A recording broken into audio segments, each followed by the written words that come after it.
You built a monster.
No breath, no heartbeat, just static remains.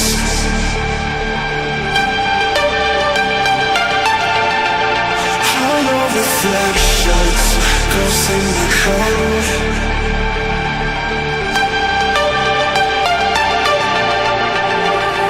So come burn down my escape. I wanna feel it, come drag me into the void. Let my circuits decay. I'm sorry, but it's too late. You never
Okay, it's that time. 11 o'clock, December 15th, Monday.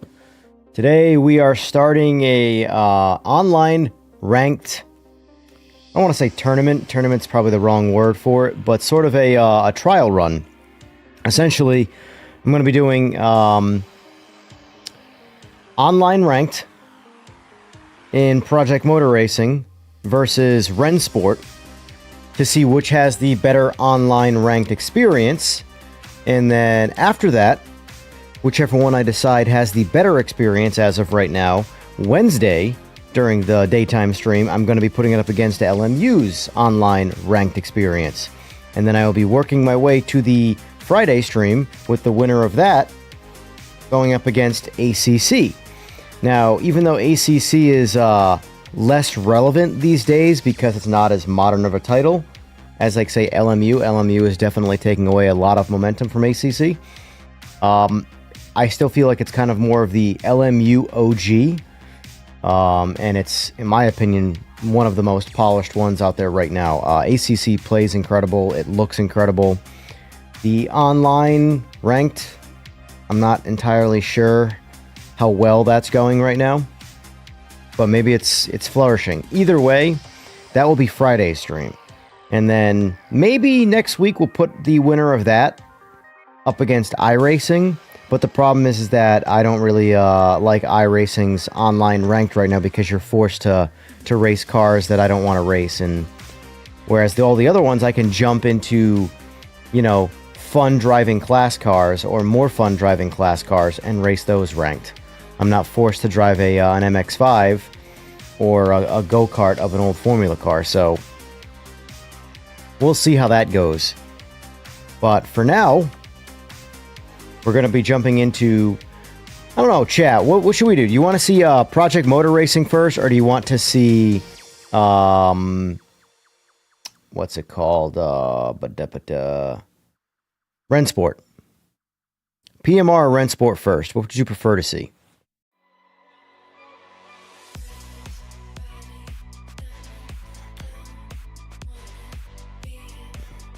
Chat's quiet today. Do me a favor. If you are here, like the stream. Appreciate it as always. It does help.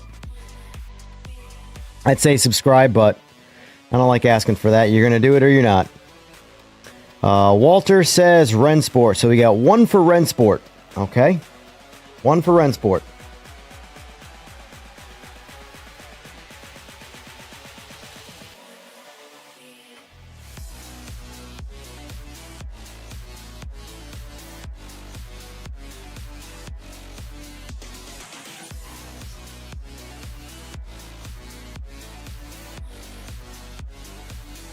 It's a chilly one today. That's two for Rennsport. All right, two for Rennsport.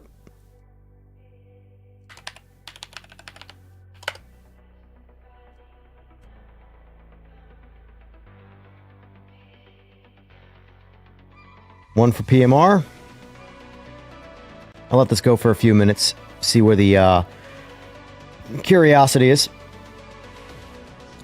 Only thing about PMR is I don't know. Well, again, I'm just jumping into it as a more of a casual, and I'm seeing which is the better competitive system.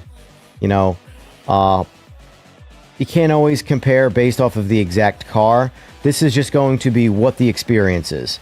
So, like jumping into Rennsport, whatever available in Rennsport, that's what I'll be doing.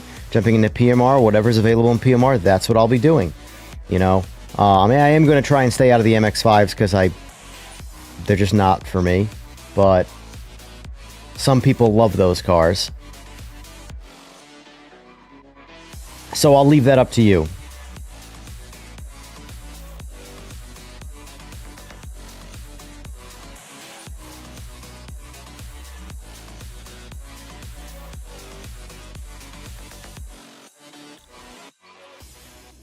But I will say I've been having some fun with Rennsport. The only thing I've been seeing with Rennsport that's a negative right now is the amount of people playing it. You know, the unfortunate side of, like, you know, with Project Motor Racing is there's not a lot of people playing that either, but Rennsport's even lesser. And I did a ranked race yesterday in Rennsport for just to try it out again because it is fun, like I said. And it was only me and one other person in the lobby, and I won by like 2.5 minutes. They crashed several times. It was on Jeddah. And I didn't get a rank bump because there wasn't enough people. It said that. It literally said your safety and I don't know what they call their like actual performance rating, like their I rating, whatever it's called. But my SR and my rating didn't change because there wasn't enough people in the race. To me, that's a bummer. Like, my rating in the game shouldn't be punished because nobody was playing. You know, now I think there should be at least one person in the lobby to move your rating. But if it's 1v1 in a ranked race, then that's what it is. You know? If I didn't, because it was annoying. 0 incidents. It was a 12-minute, oh no, sorry, a 15-minute race on Jeddah, and I didn't have a single incident. And I won by 2.5 minutes. And it didn't change my rating because there wasn't enough people. To me, as long as there's one person in there to compete against, to compare to, it should affect your rating. Now, they could scale it to where the more people, the more it affects your rating, but just not affecting your rating that was a bit of a silly move.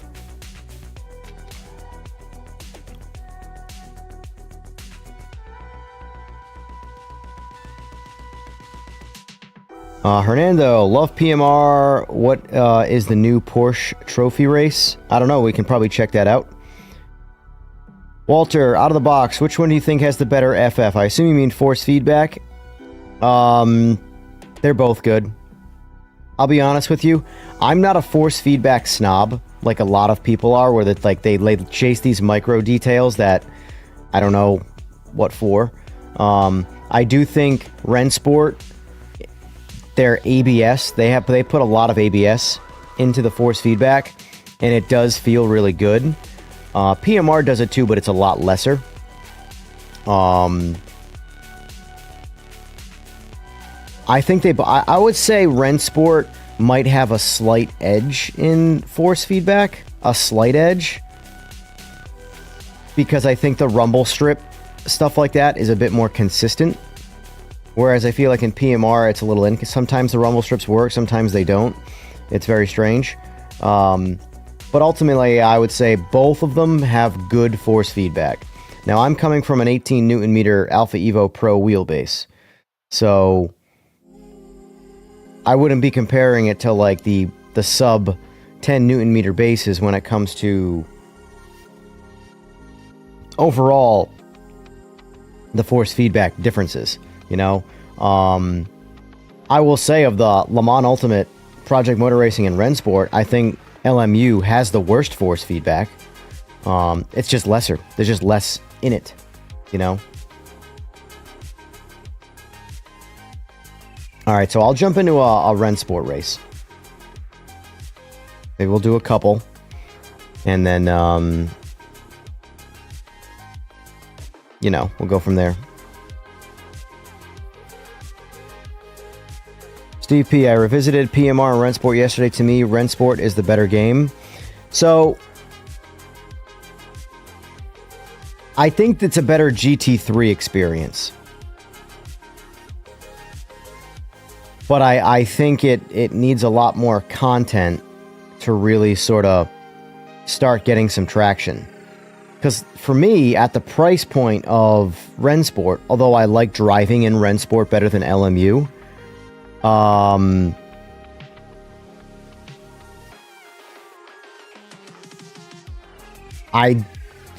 if you're an LMU player, like here's the thing, if you're on PC, this is the thing. This is an opinion of someone who's on PC. If you're on PC, I don't think Rennsport has enough to take away anybody from the LMU community because they are very comparable in terms of what they're going after. They both have hypercars, they both have GT3 cars, they are both chasing that online competitive racing. So for reference too, can't see it, but I'm currently level 9 and rank 2 and 2566 is my rating. I've done like 4 or 5 online races in this.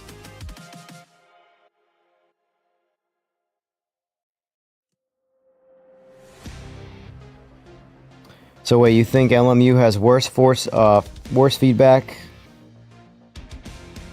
to PMR? Yes, I do. Now, mind you, I'm coming from a different perspective. I'm going from my wheelbase, settings I've changed, settings I've chased. I think LMU has the weakest force feedback. It doesn't mean I think it's bad. Put it this way, if I play any of the games, I'm not focusing on the force feedback. I'm focusing on the race, you know? None of them, the force feedback makes me slow or slower, you know? For me, if we're going to compare force feedback, though, in just a vacuum, I think LMU is lesser. I also think it's lesser than ACC. I think AC1 is better. ACC is better. iRacing, I think, is better. You know, I don't think it's bad. But if we're talking about just force feedback, like, for example, Forza Horizon has horrific force feedback. I would never put Forza Horizon and even Forza Motorsport in the same category as the other ones I'm talking about right now. But if we're comparing those particular games in that vacuum, then yes, LMU's force feedback isn't as good. To me. Everybody has a different opinion on this stuff, so until you drive it all, you know, let's do, see, like right here, Pro. I can't get into this one. 3SR. My biggest thing is I do not like these M2s. I think they drive pretty bad. So to get into that race is a bit of a, if I have to, I have to, but Amateur, 0 SR, Daytona International Speedway. Session info. All right, it's GT3s, so that's what I'm going to go for. So our first race is in 14 minutes then. Yeah, register before I lose it. All right, so our first race is going to be Daytona. I'm going to be in the Porsche that I like. And it's going to be multi-class. Now we got 12 minutes to wait.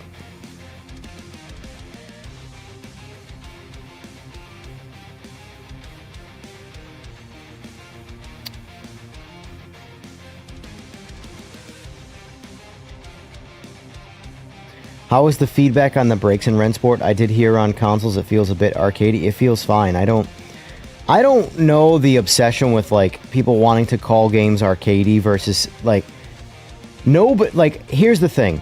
Nobody, and I mean nobody, knows what these GT3 cars feel like under braking outside of a few people in the community, and you are relying on their opinions to not be biased based off of who they're sponsored by, you know? So, for example, like, not to go by name, but like Morad, you know, Morad hypes up iRacing quite a bit. Well, he frequently works with iRacing. So it would make sense that he talks positively about a company that sponsors him for a lot of things quite often. So it's hard to get honest feedback. Bottom line is this. You should drive. Don't go by anybody else's opinion. You know, go by your own opinion. Here's my opinion. I like driving the cars in Rennsport the best for GT3. So I have a video coming out tomorrow. Yesterday, what I did was I had a buddy of mine come over, and I threw him in my rig. He played LMU. He played AC. So ACC is his favorite sim right now. It's the one where he spent the most amount of time in. I threw him in ACC first, just so he felt the difference in my rig, my wheelbase, stuff like that from his, so he could adjust to get a good baseline. He knows what this game feels like on his rig. Now he knows what it feels like on mine.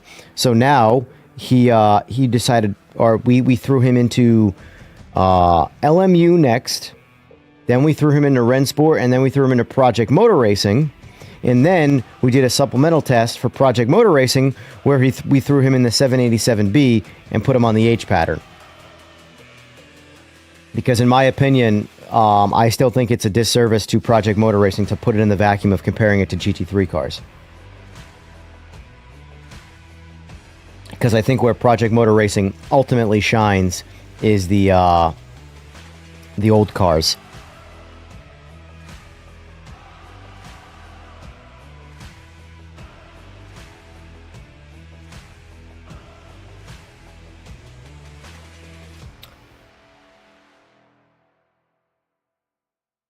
As a beginner, it's better to learn driving in bonnet cam or bumper cam. I mean, I think it's better to learn whatever is more comfortable to you. That is a purely subjective thing. Bumper and bonnet are fine. Bonnets, you know, you're going to see more of the road. But ultimately, like, if you wanted to, like, if you wanted to get into iRacing, you're locked to cockpit view. So if your ultimate goal is the most realistic sim experience, and to be as fast at that as possible, then you want to be inside the car. That's the reality of it. But at the end of the day, if you're slower in the cockpit cam than you are in bonnet cam, use bonnet cam. You know, no one else should tell you what you should or should not use. I don't like third person view. I think what's the point? But if that's the view that you like and you're the fastest at that view, use that. No one else has the right to tell you you are right or wrong about your own opinion. Period.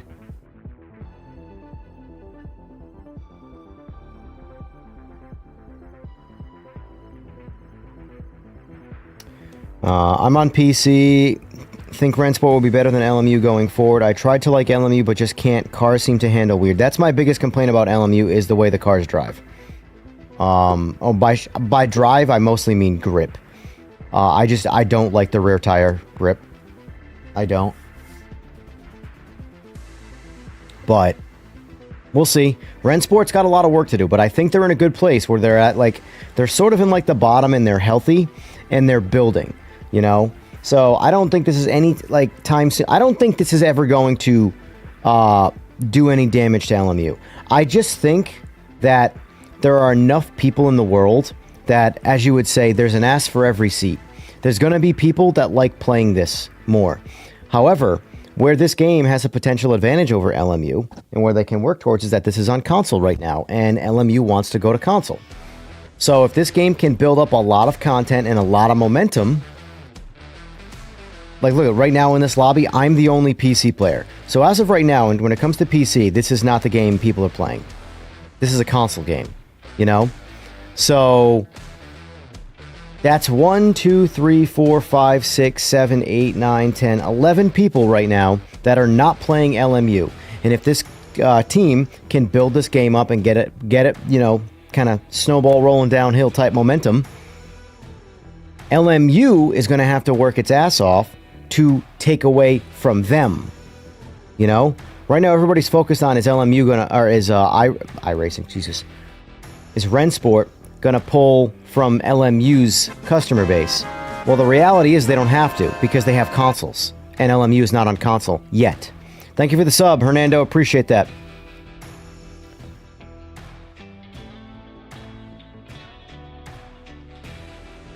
I like the feedback on the brakes in PMR. I like it a lot more than ACC. Gotcha. I did hear the penalty system in Rennsport is very good. It's, I haven't had it hurt me too much yet, so we'll see. But I try and focus when I go, as soon as I get into a ranked lobby, I try to try, you know?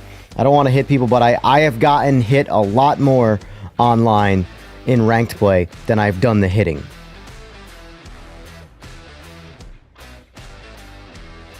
Why can't I get a lobby to start PS5 PMR even when I do single player game won't load? I have no idea, G-Sport.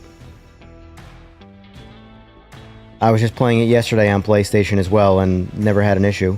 So, I mean, that sounds like you should uninstall the game and reinstall it, or something along those lines. That sounds like a problem on your end more than anything else. Because if you can't start a single player game, then something is corrupt.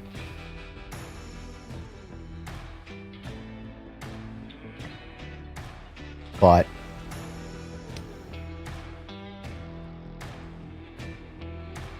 I'm also going to be doing a test between AMS2 and Project Motor Racing, in specifically the older car stuff.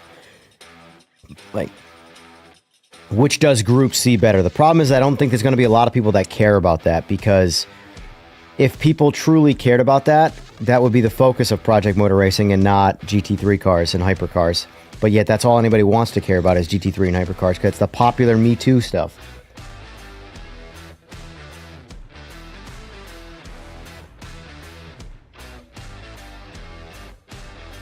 And at the end of the day, you got to make your own decisions, folks. You got to make your own decisions. Don't go by my opinion.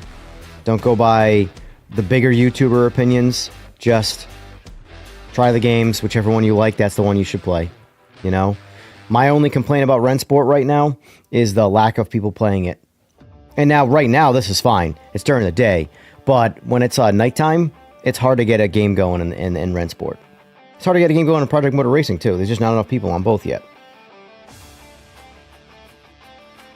But I can say that both games are only going to get better, so...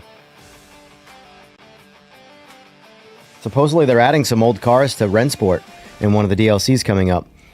The old Porsche, the CLK. Should be interesting. EJR, I like how you compare the games in a neutral way. Well, thank you, thank you. I have no dog in these fights. I don't care. I just want to play video games. You know, and I'm tired of looking at other people's opinions and feeling like I can't even trust their opinion because it's paid for from someone else. So, for me, I'm a nobody in this. I'm just playing video games. That's what I want to do, is play video games. So, all I do is I play video games and I show you my experience. And if you like what you see, then that's what you should go do. Or at least you should go try. You know? I did play Project Motor Racing on PS5, like I said yesterday. It played fine to me. I played it on a G923, though. G923 naturally just doesn't have a whole lot of force feedback. Maxed out or not, it doesn't really matter. So I couldn't tell you how precise it was. So But I can say the game played fine. I had no problem driving, you know. Also, by the way, folks, we are running the... in all of this testing, I'm running the driving line on. Because I'm approaching this from a casual experience. A lot of people need the line. You'll see a lot of times streamers will not use the line because it's an assist that's obvious. And egos get in the way, it's weird. I'm using the lines to show you, these are what the lines are, this is what the game is. You can turn the line off if you want. There are some tracks that I need a line because I just truly don't know where I'm going. Daytona is a track where I don't need the line, you know, but there are lots of tracks where I would put the line on to go faster because I don't know where I'm going. And then eventually when I learn the track, I will turn the line off and I'll actually plot my own course and be a little bit faster than I was with the line. Because a lot of time, most of the time, lines are generic and they give you a safe line, but they're not the fastest, especially with the throttle. Anyway, we got a little over a minute left and then we're being thrown into this. One thing that's weird, though, is that this game does practice sessions, and in this case it says practice is 2 minutes. Now, that gives me the opportunity to possibly get one lap in, provided I get into the server right away. And I've found that every time I get in, I'm never at the full practice time. So it looks like down here it's hard to see. Practice is 2 minutes, qualifying's 3, and the race is 15.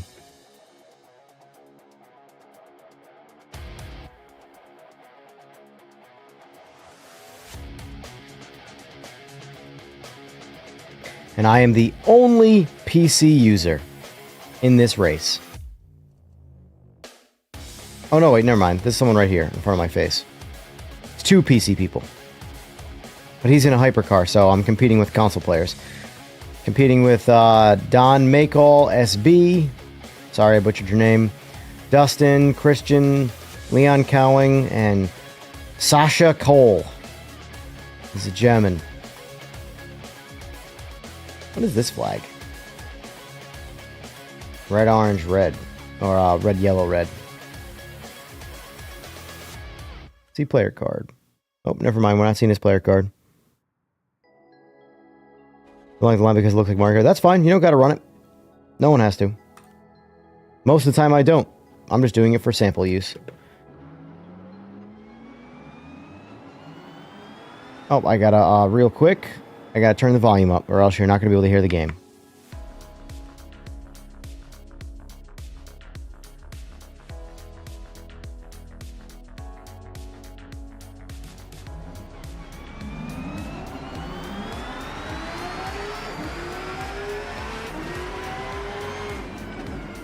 I was put on the pit limiter.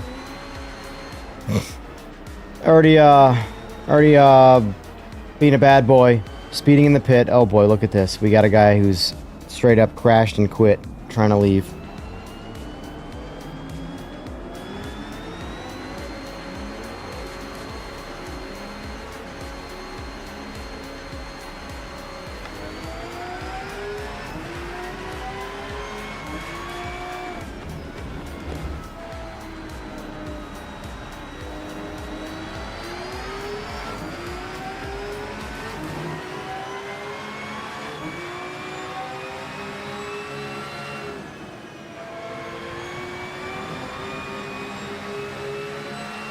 I heard inklings of PMR getting radar this week. I shouldn't even have said that, honestly, because I don't know how accurate that is, and I don't want to be the person who spreads misinformation, but that's just what I heard.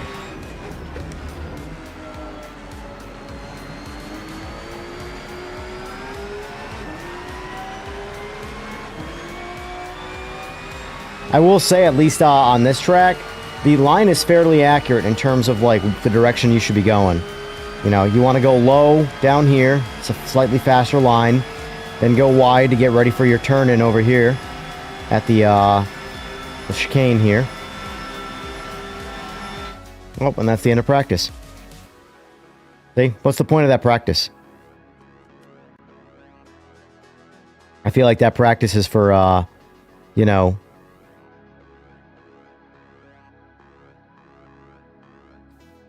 I want to change the audio just a little bit.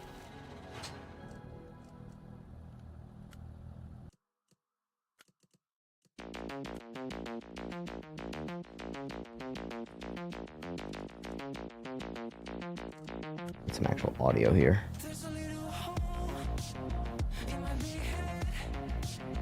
All right. So what this game does for qualifying, instead of hitting you with a penalty or something like that for going off track limits, it will just slow you down for a set amount of time.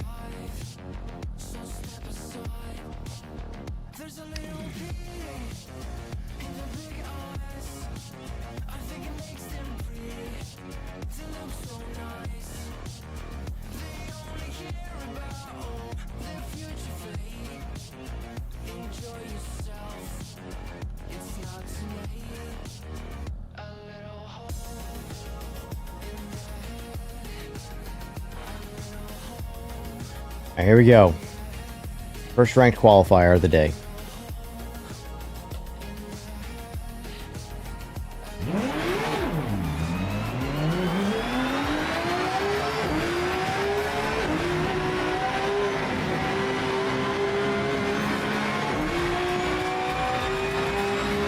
Cars in Rennsport drive so good. I don't know why it's not talked about more. I really don't.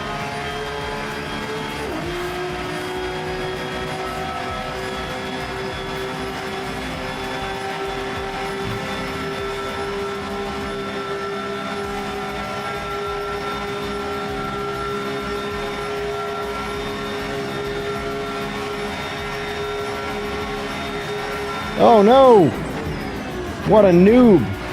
Hits the wall. Hey, in my defense, it's my first race of the day. Cut me some slack, Jack.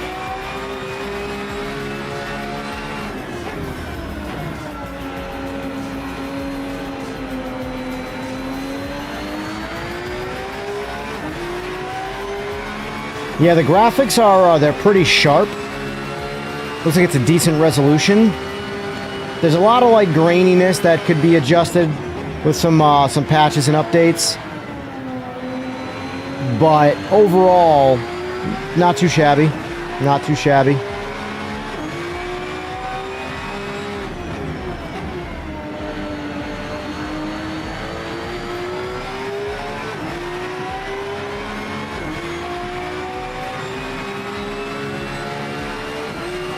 Now, everything I'm playing, by the way, is on max settings. So, the frame rate you see in the top left there, that's max settings. Now, mind you, I'm also locking it to 144, so it'll never go above 144.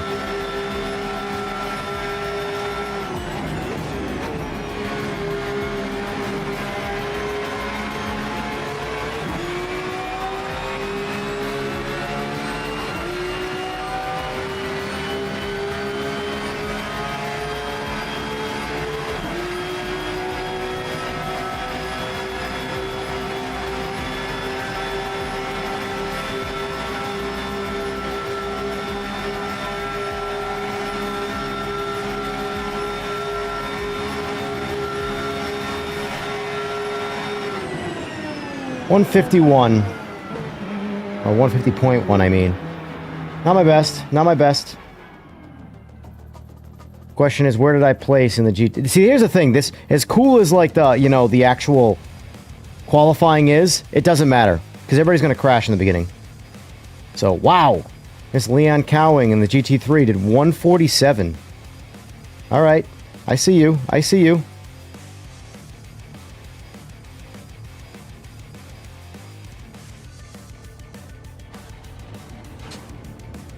All right, let's go on track. Let's do some racing. Got some faster guys in this lobby. That's nice.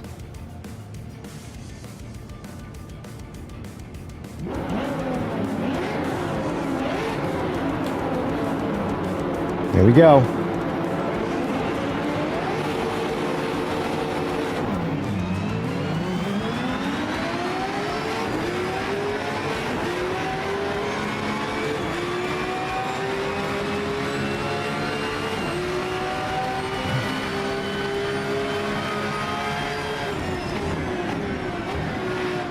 Oh. I'd rather start out in the back and let the pack kind of clear out.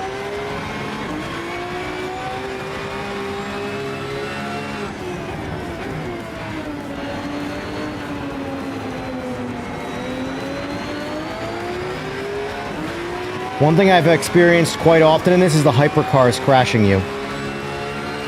Because they just drive way too aggressively and try and pass you, and they just ram you off the road. And I'll be trying to let them by, and they'll still hit me. There's no reason.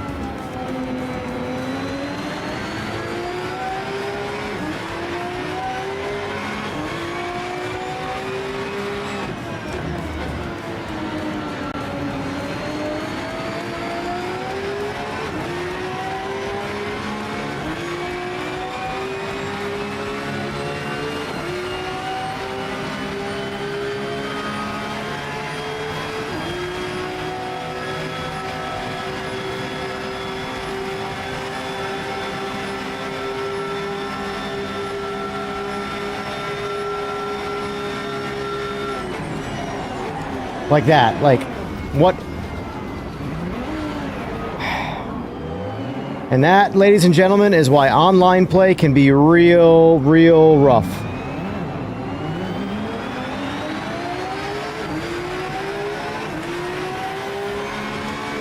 Now I have 6 incident points. I'm going to be punished for being hit because that's just online racing. Oh well, keep on going. Now that I'm in last place. Thanks, guys. Appreciate that. As always, nothing is better than working to pass someone, passing them, and then they just hit you in the next turn because they don't know when to brake. Online racing.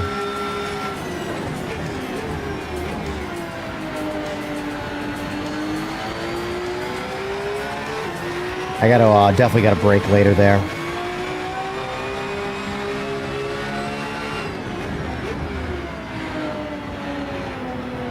Oh, look, it's my buddy here. Yeah, get away from me. You should stay over there in the dirt.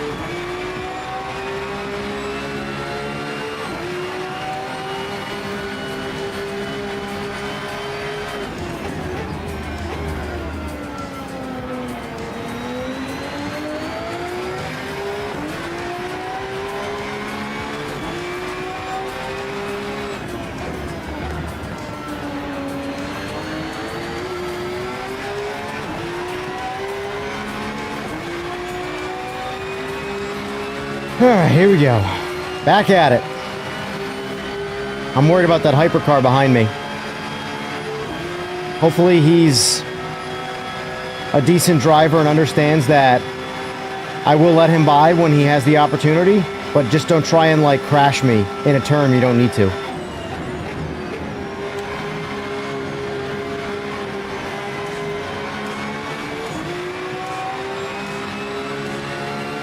Alright, let's hunt this guy down now.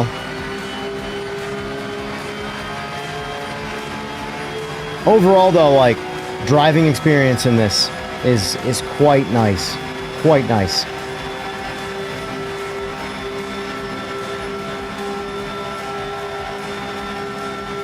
I don't know what's going on with this hypercar behind me. He should be able to walk right around me right now, no problem. But he's just dilly-dallying.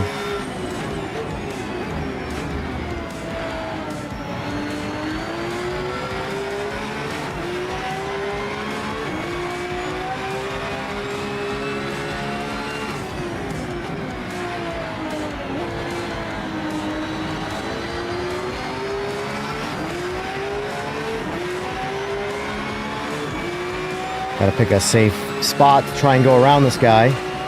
That's always the problem. Passing safely.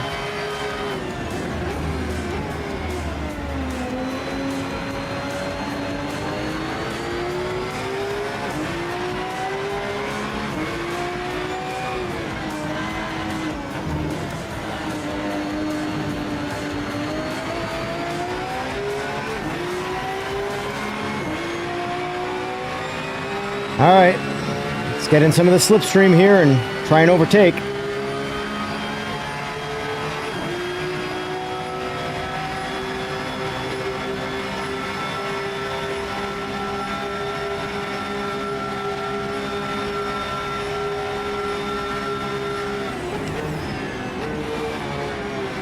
All right.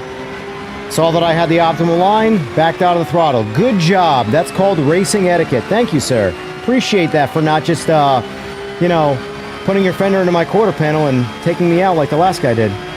Much obliged. Much obliged.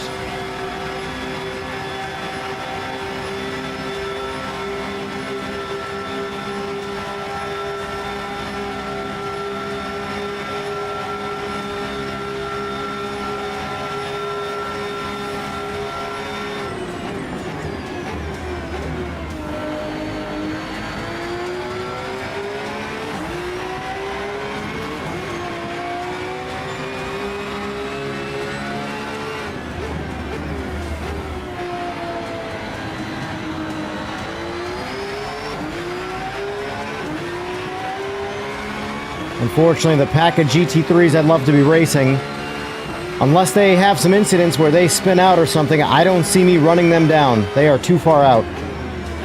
And at least based off of the times I saw in qualifying, they're not slow.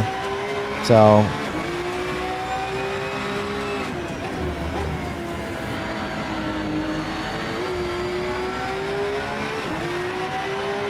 that one guy did, I think, 147 in qualifying.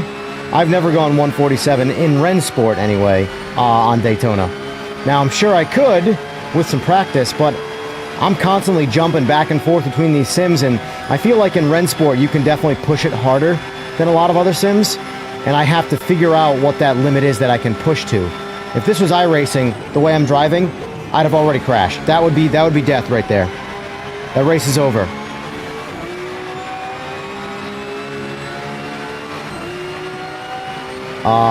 Rennsport is definitely more forgiving, but it's more forgiving in a fun experience way. Not like, oh, that's just super unrealistic, that's an arcade game, this game sucks. Nothing like that. It feels rewarding where it's easier.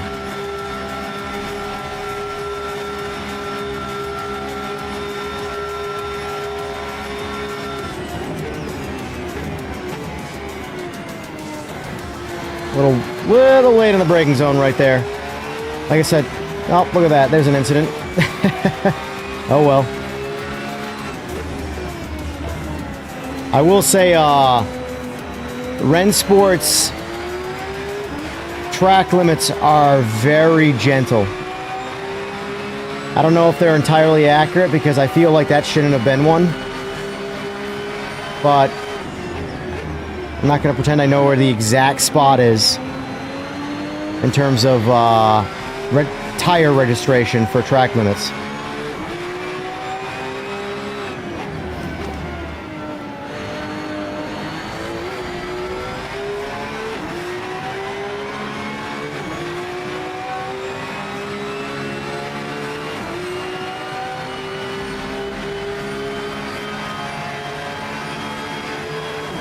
So I've already spoken to the devs about it, and I'm hoping it comes soon, but I really emphasize the importance of being able to create your own lobby in Rennsport. You're going to have multiplayer crossplay.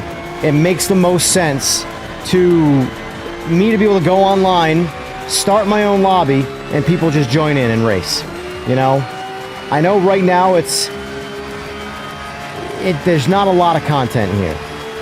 And you have to go online, get into a ranked race, and that's the only way to race online right now. And in the AI, in the single player, there's no career, and the AI is pretty rough.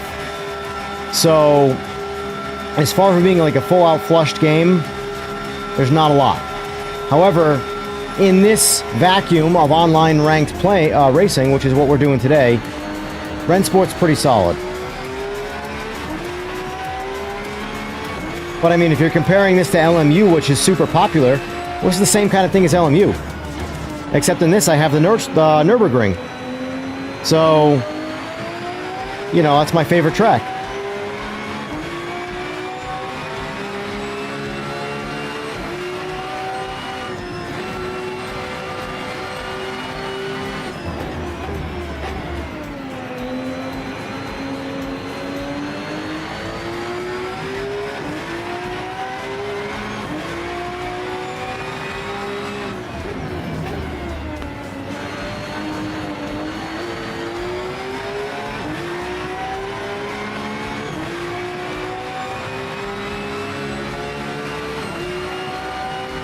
Have a sip of coffee mid-turn.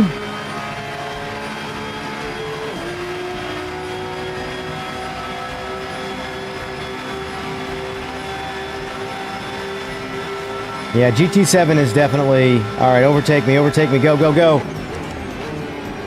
Nice, good job. Look at that, see? Look at that. That's how you overtake without slowing down. I give you your lane, you take it, no hesitation. None of us went slower right there. Perfect, excellent job. No, not the racing line. Yes, sir. Racing line is on. As explained earlier today, the racing line will be on for everything I test to show you a casual experience. You do not need to run the racing line. I don't need the racing line on Daytona. It's on for the sake of being a visual.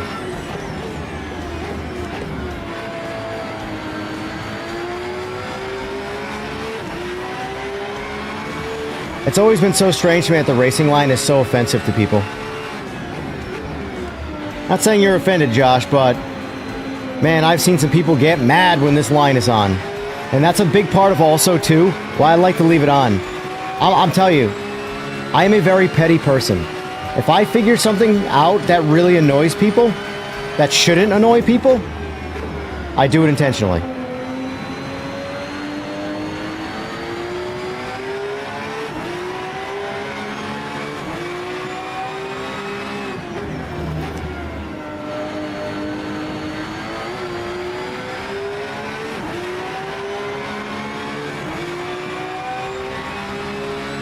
Yeah, you always go faster when you turn the line off, because the line is never the ideal situation, especially if you rely on the braking points. I just have it on, again, for the sake of the casual experience. I want to get this game, especially because it's a console game. Console players have Gran Turismo 7 and that's it. Maybe Forza, but Forza never got a whole lot of traction. So for me,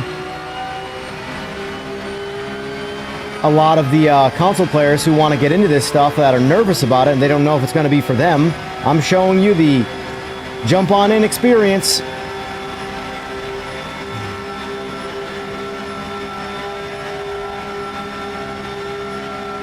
They do have ACC, yes.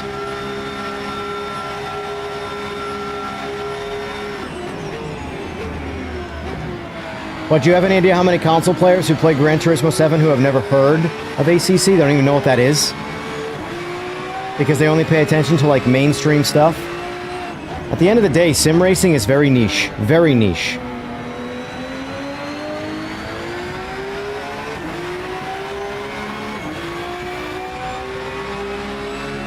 I run the racing line when I have never driven the track and don't even know where I'm going. So, like, a lot of, like, especially, like, flat plane horizon type games where there's not really, like, obvious lines and embankments and stuff like that, where it's like an inner course, for example, I need the line on if I've never driven the track before, because I just don't know where I'm going, and I don't want to be looking at the mini-map, I want to be looking at the road. So until I have, like, a general idea of where I'm going, I will put the line on for some guidance. And then I'll turn it off to kind of figure out where the actual best line is. Yeah, that guy in the front of the pack, man. El Cowing, he's got Rennsport figured out for sure. That's a fast time.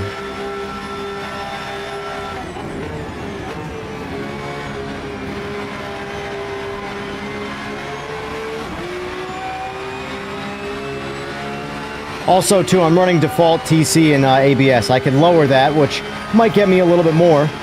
But, again, casual experience. Just jumping on in and doing some racing. What's it like? You will never see the fastest sim racer ever on this YouTube channel. Ever. You will always see the casual guy who just wants to have fun.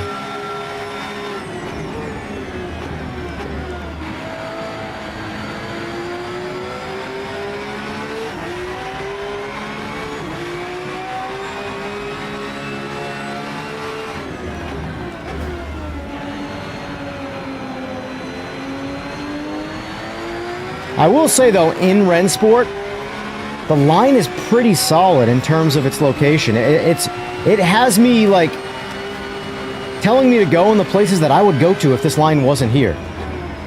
Now, I can't... I think the braking zones are probably a little on the safer side. But I will say I raced on Jeddah last night, and the recommended braking zones for Jeddah, you better listen. You better not go deep into those braking zones. You will miss, and you will crash. But, like, the lines are doing what I would want to do on Daytona. Go down on the inside here, and then swing high to get ready for the chicane. Like, it's pointing me in the direction of everywhere I would normally want to go for Daytona. So the line in this is pretty solid, in my opinion.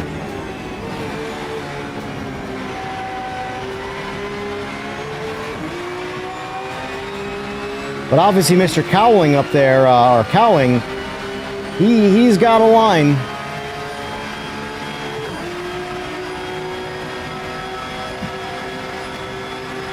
They do, Josh, yes. Yeah, I raced it last night with I did 1v1 with one other person, and it didn't affect my safety rating, and I was pissed because I won by like 2.5 minutes, and I had 0 incidents. But it didn't count because there weren't enough people in the lobby, which, in my opinion, as long as there's one person in the lobby, it should count towards your safety rating, but, you know, I'm just a guy. Alright, so let's see how this affected my, drive 800 kilometers in total. Okay, there's an achievement. Did that... How do I see my results? Did it just not tell me? Well, that was lame. Why is it not different? I didn't get any, like, experience or anything for that. I don't know why. Well, that's a solid example of tomfoolery right there. I didn't get any experience. That should have bumped me up a level and everything, and nothing happened. Huh.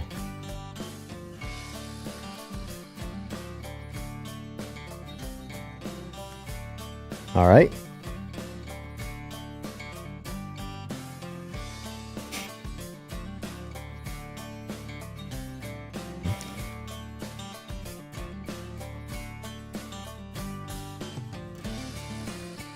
But I feel that too about being petty. Yep. I like the type of thinking. Sometimes I do, sometimes I don't. Depends on how good I am at the track. Can't think of a racing game that doesn't have a driving line. That's true. Remember I got into sim racing on PC2 on Xbox. Let's see. Single player does not have a campaign. So this game has no single player. So for the sake of comparing, even though it's ranked, I'll show you real quick what the experience is like for single player. We'll do some Spa. We'll do some Spa.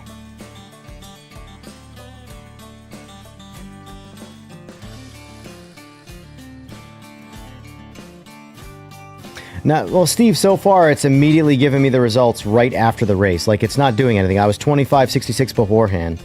That still should have put me in the positive right there. I don't know why that didn't count. I don't know if me exiting somehow screwed that up, but normally that's what I do. I wonder if I just left prematurely. That's always a fear of mine with online stuff, if I'm leaving the lobby too soon. Oh, wait, my bad. I need to turn on AI. I forgot there's no AI. No, you do not buy your cars. You can buy liveries. They did reduce the price of those, thank God. It was a bit predatory in the beginning. So, quick session settings. This is where this game needs work. Their AI is pretty rough. Pretty rough. So... that's fine. We'll just do all GT3.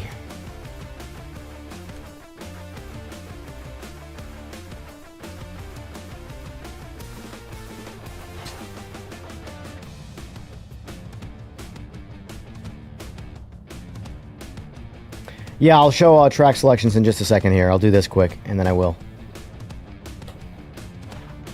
So I exited before. I feel like I've done it like that before, though. No, GT7 I think is, like, because look at watch. They just go right to the line, and then they crash like crazy. I'm just going to back off and watch. Get out of their way.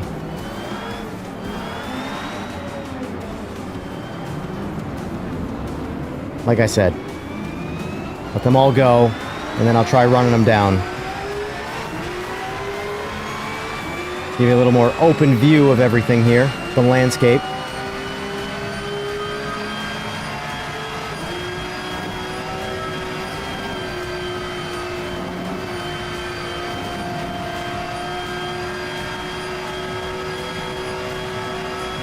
Oh, human GT? Yes, definitely like human GT7 drivers for sure.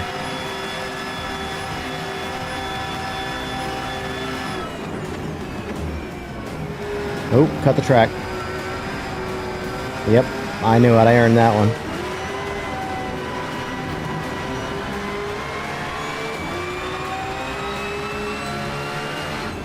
And also, from my understanding too, I can't find anywhere to adjust the AI. So the AI is just the AI.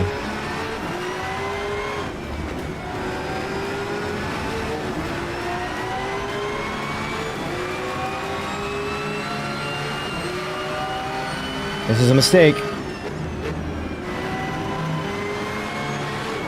Oh.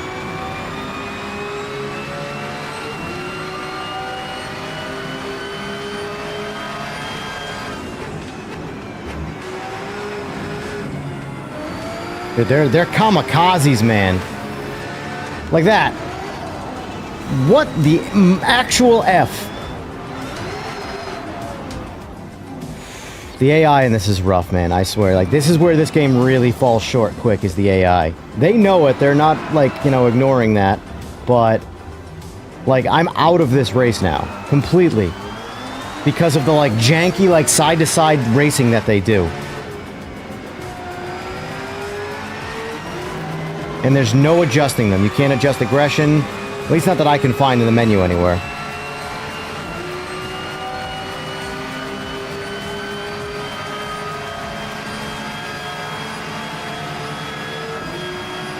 Yeah, only having LMU and iRacing as your only options is, like, depressing to me.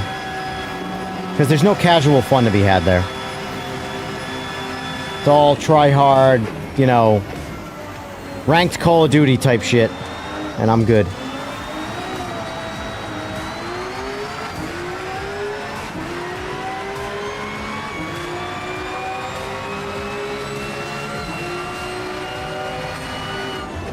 I'm looking at chat. Anyway, you kind of get the idea. I'm going to back out of this, since I don't want to spend all my time chasing AI just for them to crash me. So, let me show you the tracks. All tracks. Well, I guess not all tracks, but... Fuji, Jeddah, Orchid Road, Street Circuit, Monza, of course, is Monza, is always Monza. At least in this one it's called Monza and not Brianza. Come on, PMR. Come on, pay for the license, will you? Spa. I don't even know how to say this. I've never driven this track, ever. Community content.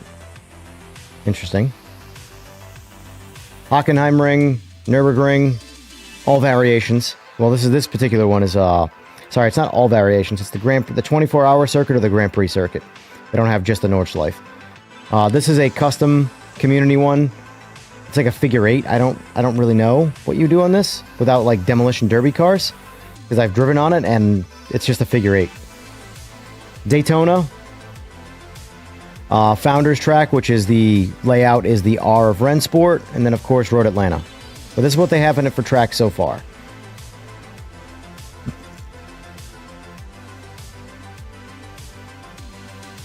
I'm gonna drive around this track quick.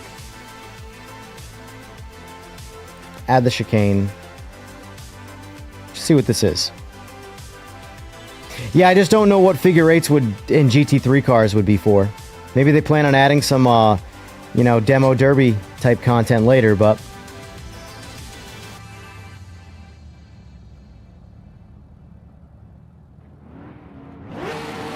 Yeah, look at the difference in the actual background versus the mirror. The mirrors need work. Just go in front.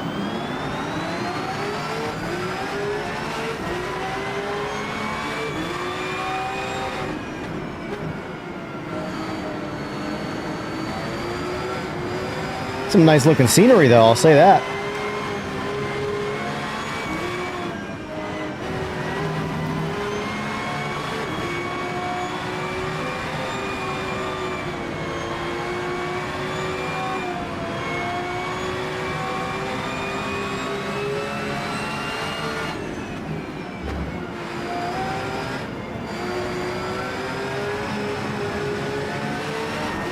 Actually, so far I'm liking this track.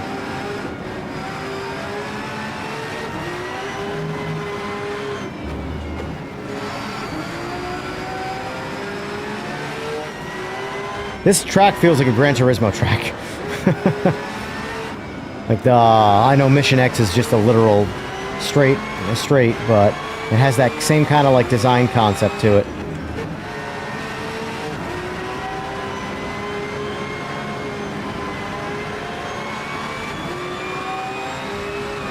Excuse me.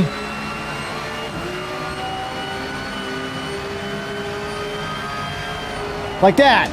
Unnecessary. Just pure pit for no reason. I'm in a straight line and then you crash me. I hate the AI in this game, I really do. Oh.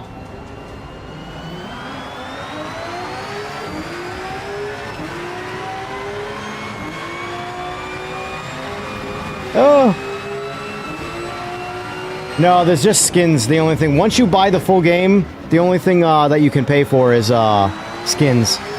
And I think if you buy the deluxe version, you get either $1,000 or like $1,100 or $1,200 dollars in the game to buy skins. Because I bought a bunch of skins and I didn't pay anything extra for them. I had money in the account already. This is definitely a cool track. Definitely liking this little custom track here. It's pretty cool. Nice mountain view. I do want them to get rid of some of like the bluing in their color palette. I don't know why it's so aggressively like that. It's almost like the blank canvas that they're building on is blue. Hence the mirror behind me going blue when it gets out of range. But this is definitely a fun track.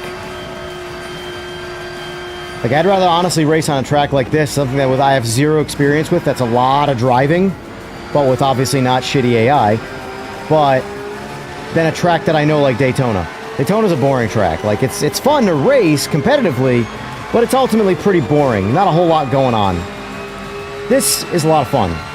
This reminds me of the Nürburgring, or the Nordschleife, I should say. I like the Nordschleife because it's just non-stop driving.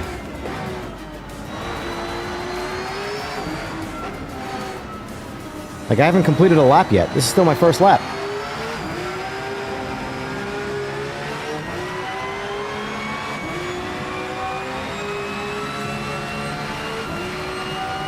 Whoa!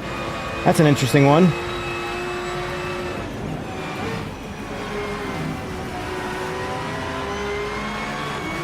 I have a lot of positive future thoughts for this game. PMR is getting there, but I think PMR needs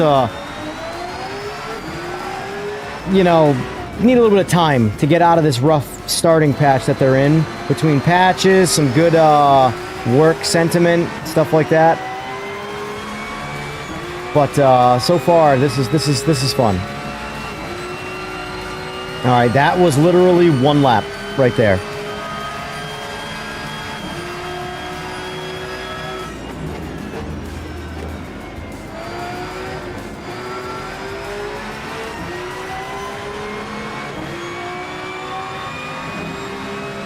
Oh, I got some air right there.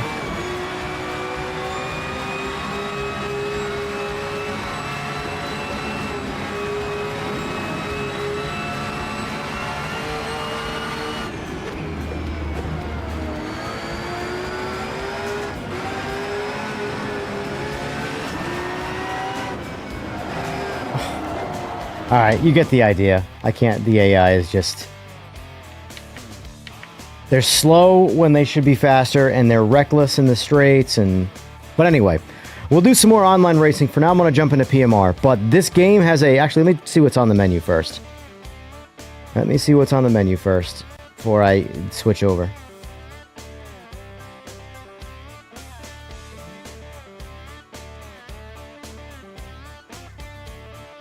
Uga, Monza. Well, clearly, see, this is what I'm talking about with everybody sort of being like a hive mind. Daytona, 13 people registered. Monza, 9 people registered. No one else. No one else. Everybody wants to do the same things. The same... I can't stand... I am so burnt out on Monza, it's not even funny. Alright, can I get into... Alright, I can get into both of them. But they're so far out. Well, this one's 7 minutes out, so... We'll do one more race in here for now. Alright, this is all GT3, so this one should be a little bit more, I don't want to say competitive, but I don't have to worry about the hypercars running from behind 27 car lengths and crashing into me. We had a decent hypercar experience the last race. There was, luckily, the one guy that actually was given the blue flag to pass me, and I could move over for him. He took his line, and neither of us were really affected by it, whereas before, even if I go to let people pass, they just crash me, because they don't know what they're doing.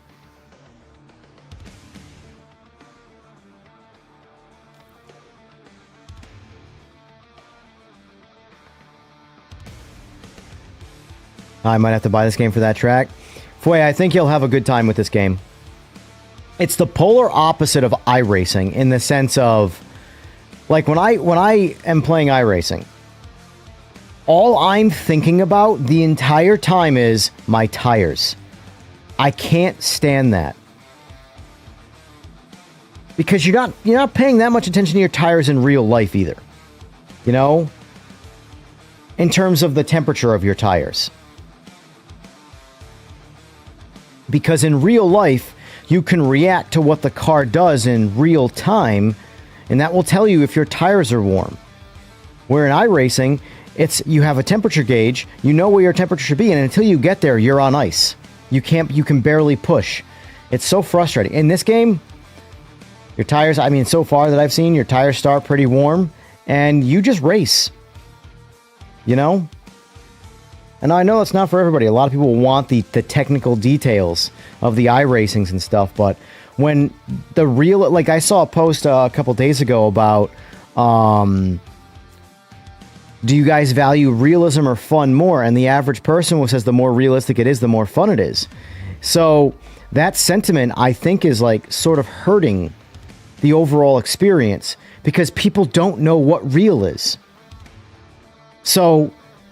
developers are just baking in this extreme level of difficulty and calling it real, and people don't know whether that's real or not. And if you've had no experience with any kind of car in real life, or motorcycle, or realistically, tire compounds in real life, I've had a lot of experience with tires. Now, not on these cars, but I've driven plenty of different street cars, I've built a bunch of street cars, and I have extensive experience in motorcycle racing.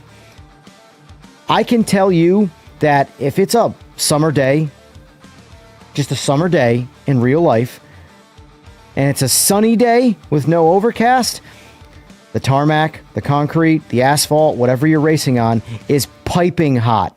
If your car is in the sunlight, your tires don't need tire warmers. They are piping hot. They have absorbed so much heat from the sunlight and the ambient temperature. Your first initial cold lap, outside of literally just cleaning the tires off of any kind of debris that you might have picked up, your tires are warm.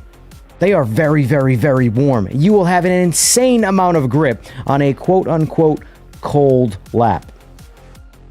But like the iRacings and the LMUs, completely punish you until you get to this set temperature, where it's like, that's not how the tire would... I'm sure in real life, that tire at its operating temperature, or at its full operating temperature, will grip similar to that.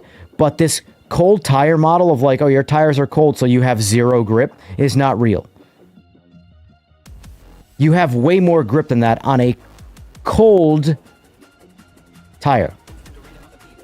100-degree ambient temperature tire in the sunlight is, like, for example, on my Busa, I would have to park my bike in the shade so the tires didn't absorb sunlight, because they would be greasy by the time I actually got to racing them.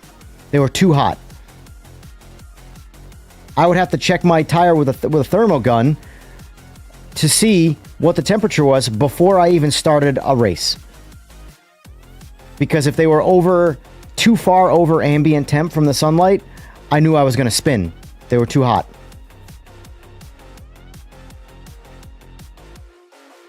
David Perrell is a real GT3 driver, and he said recently that iRacing isn't like a real GT3 car. He said LMU is closer. Don't get me wrong, I like iRacing, but sometimes the grind for SR and IR is not fun. I love the more laid-back and competitive racing, if that makes sense. Same, that's me.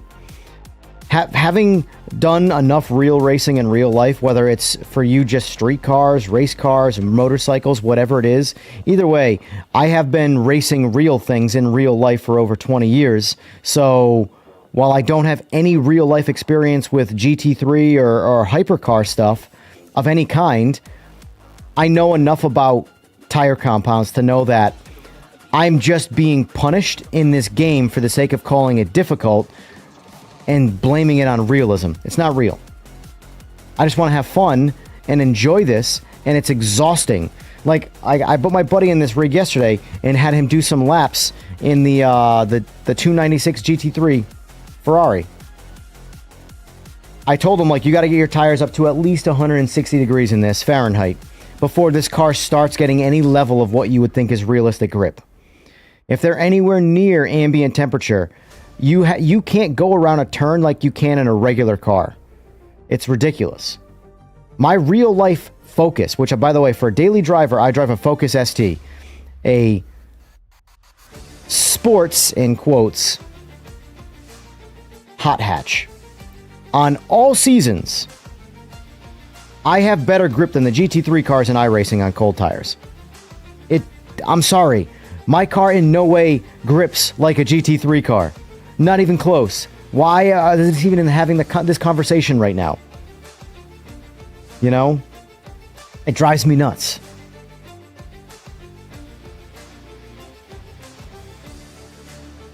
I trust my Silverado around some of these turns on cold tires more than I trust these iRacing cold tires. I feel like ACC, the cars are glued to the ground compared to iRacing's cold tire physics. I'm actually going to run to the bathroom quick. I'm going to skip this practice session. It's pointless.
Steve, they said it's on their to-do list when I talked to one of the developers, so regardless of how hard it is, they plan to do it. It's just a matter of when.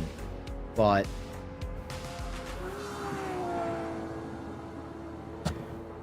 I do suspect year 1, 2026, will be a decent year for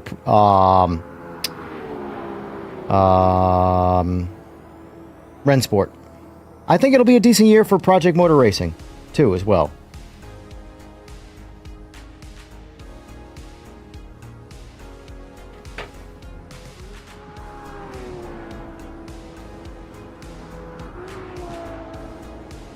But, here's the thing.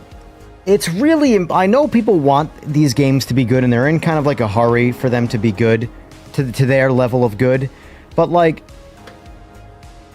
just exercise a little bit of patience. Like, Project Motor Racing's day one experience versus now is already substantially better for a lot of people. Maybe not everybody's gotten a better experience, but for the most part, it's a lot better.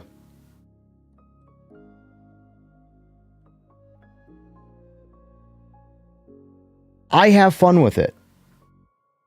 I think a GT3 experience, Rennsport, I have more fun with, but when it comes to old cars, only Project Motor... Like, I played AMS2 last night, and AMS2 was my go-to Group C game.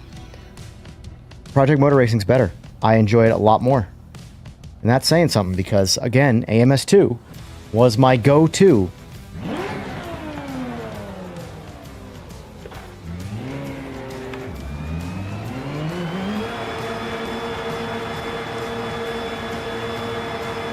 I'm just going to do one qualifier.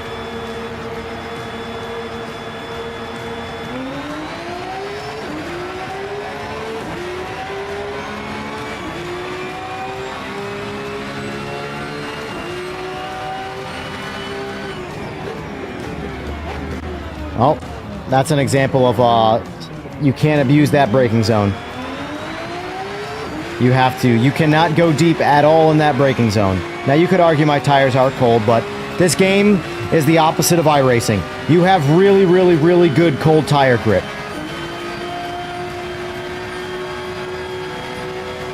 Which I believe.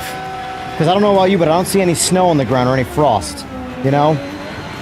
I see flourishing trees. So as far as I'm concerned, the ambient temp in this, with the sunlight, is probably relatively warm.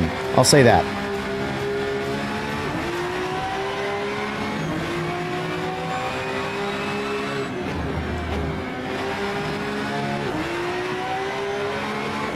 But yes, being able to host is this game's big... I even said that to them. I mean, I can read you my exact words at some point once I finish this qualifying.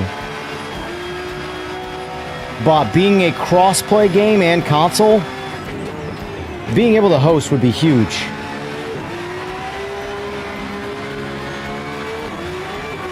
LMU is too niche, in my opinion, to need that feature. Track tempo, you know, exactly. And I don't know about you guys, but if let's just say it's sunny out and the ambient temperature is 85 to 90 degrees Fahrenheit and the track temp's over 100, as soon as you clean these tires off of any debris that might be in the pits, you're gonna have insane grip. Insane grip. But iRacing will fool you into thinking that, oh, my tires are cold on this super hot summer day, so therefore I need to do 17 laps to warm them up so I get some level of grip.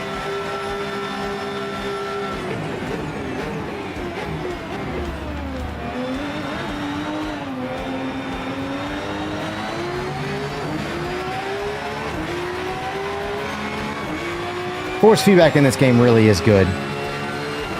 And I was worried because day one for me, so the 114 patch made this game good for me. Pre-114, everything about this game was broken from my experience.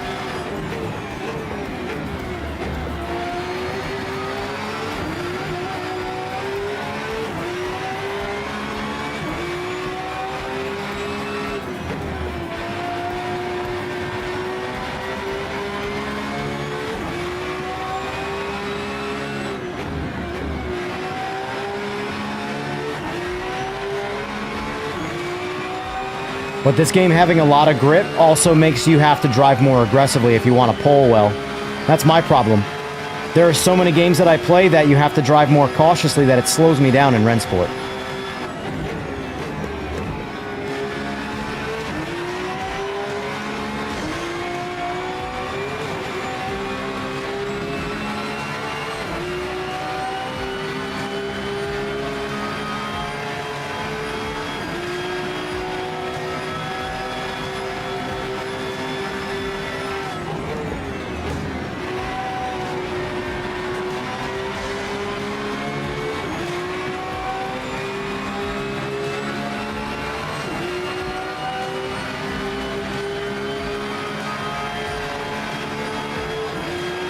I feel like this game is the only one that makes grip feel realistic. My opinion. Alright, that's all we're going to do. See, I can't return to pit, so I got to stay on the track, I think. Alright, let me go grab my coffee. I don't need to do the full 8 minutes. And the thing is that even if it is a simcade, if it's more fun, then it's better, in my opinion.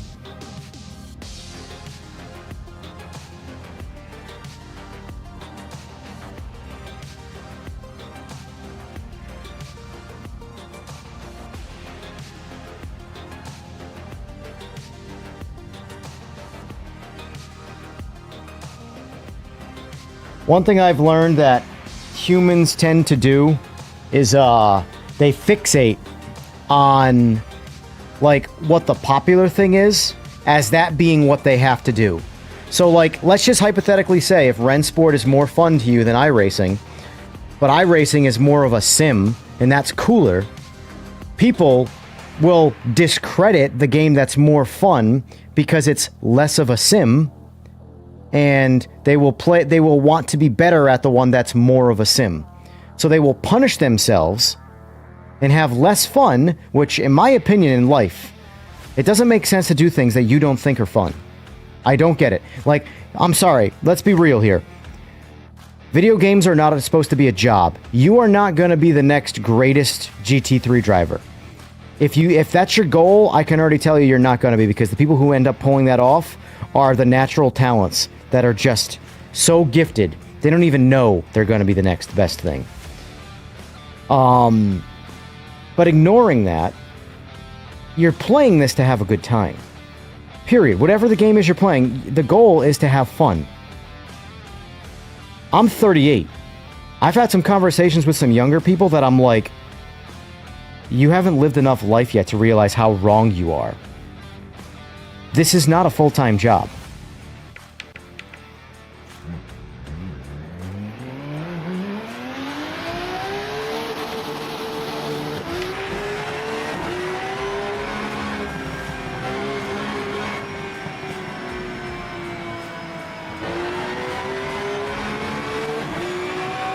Here's what I can tell you about grip in real life. My TC right now is on 8 of 11. That's just the way it comes out of the box. I didn't adjust it, right? In real life, on a street car, if you have near maxed out traction control, you cannot spin the tires. It will so aggressively cut power to those tires. So why in all of these games, like for example, I played LMU the other day. I maxed out the TC, maxed it out. Low speed turning, I could blow right through TC and spin the tires and crash. That's not real. I'm sorry. If you think that is real, you're convincing yourself because it's popular that it's real. That is not true. I can assure you, as someone who tunes things for a living through ECUs, if I make the traction control, if I turn it on, it is so intuitive, it is so good, it will pull power long before you could ever react to throttle management. And you can't spin out, at least not from tire slip. Now obviously if I just do something like this in real life, TC isn't going to save me.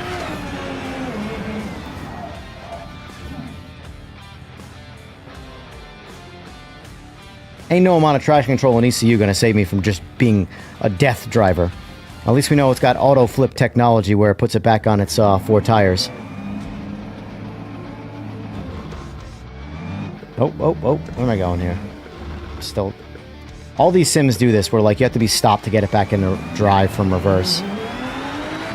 Oh, my car is foobarred though. I gotta get back to the pits.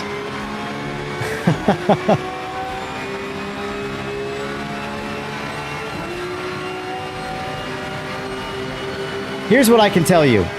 I don't know how good a GT3 car grips, but I know iRacing is under the limit, for sure. 100% without, you don't even, what I know about cars and tire compounds in general, I know lesser cars than GT3 cars that grip way better than GT3 cars in iRacing. Factually.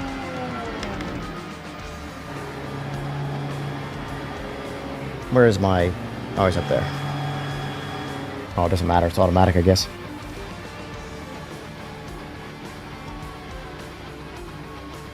The hell?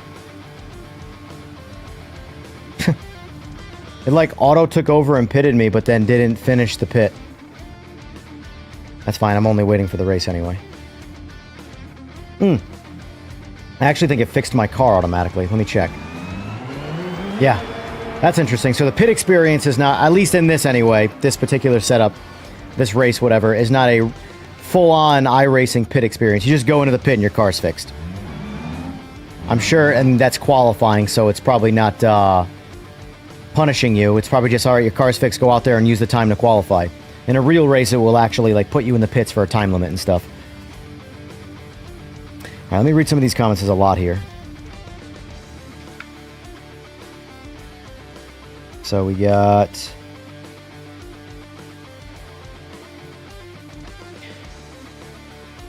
Morrison Kid, I read that.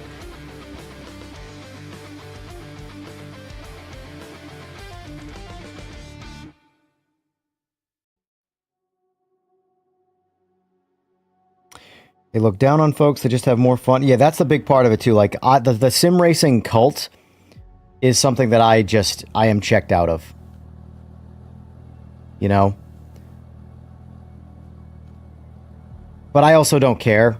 Like, that's the thing. I don't fall into that whole, oh, well, this is what sim racers say you should do. This is real, and you should ignore what you want to do.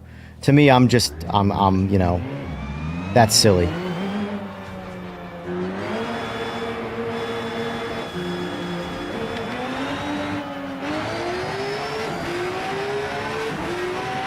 Is qualifying gonna end? It should just boot me out. I must be waiting on a couple people to still finish qualifying, if I had to guess. Or finish their lap. We just need turtle shells? Yes. I'm down for turtle shells. Very agree with you. The fun must be the main reason for driving, seating in a chair in the house. That's why I love GT7 so much. So complete and fun to drive. See, like, for me, like, I agree GT7's a lot of fun, but it's the driving experience is what I don't like, and it's a driving game. That's what hurts me with it. It's my least favorite game to drive in.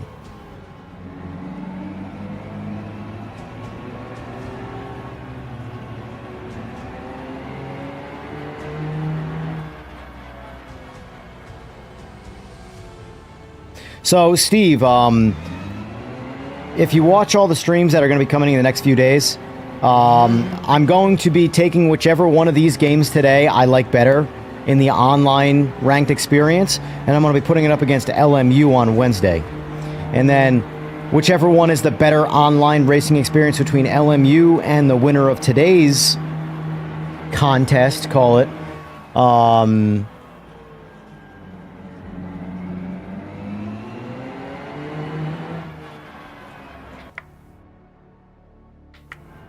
I guess I gotta finish this lap. I don't know. Let's just see what... I'm just gonna run it through. Well, I'm not the one that's slowing this process down right now, and I think I might be at this point. And then the winner of... There we go. That's what I was waiting for. The winner of LMU and today's game will go up against ACC on Friday. And then the winner of ACC and that game will go up against iRacing next Monday.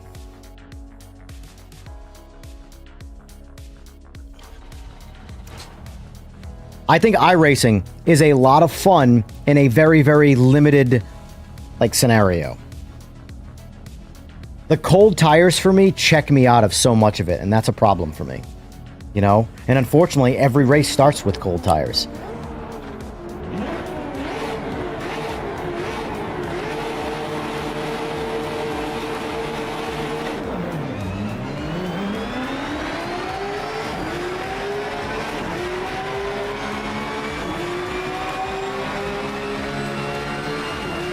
Break early here because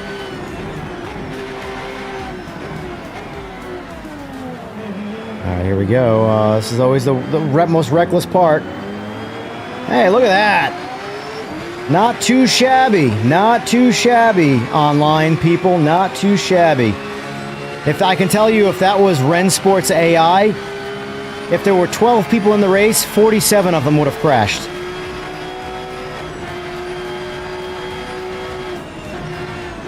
It's always so hard to predict when people are going to brake, so I'm always all over the place with braking.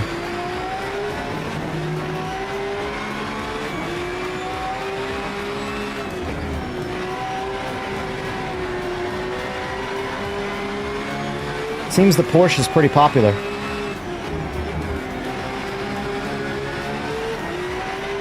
Considering everybody's in a Porsche. What's going on, OG?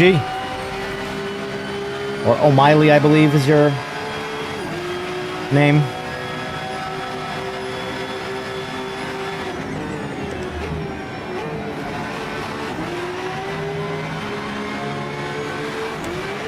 Ugh. Did I miss it? Was this lobby all just Porsche? Like same car? Or did everybody just happen to choose the same car?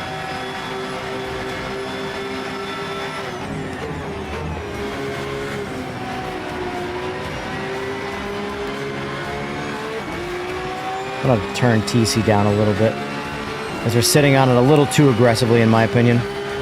So it was at 8, now it's at 4.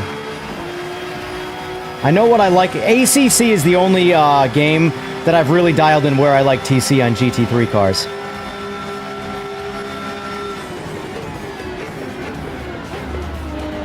I hope that's not cutting the track. Oh! Alright, so that's too little TC. Need a little bit more of a softer foot for 4, so let's go up to 6.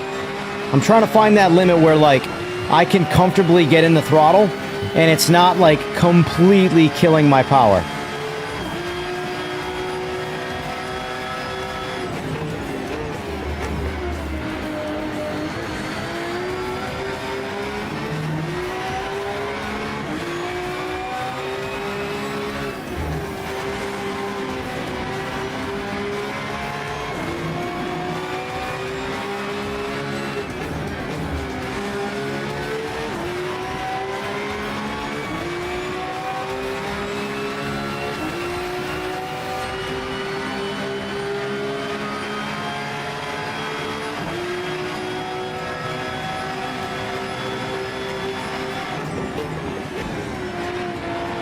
Just a heads up, guys who are debating in the chat.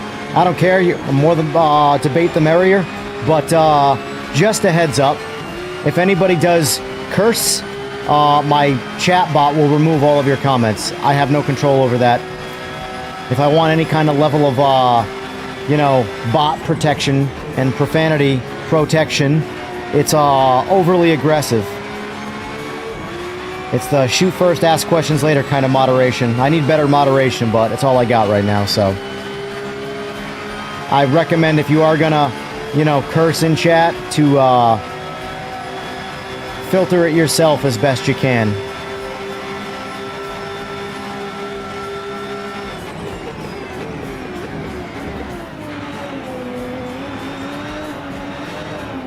Oh, it's terrible.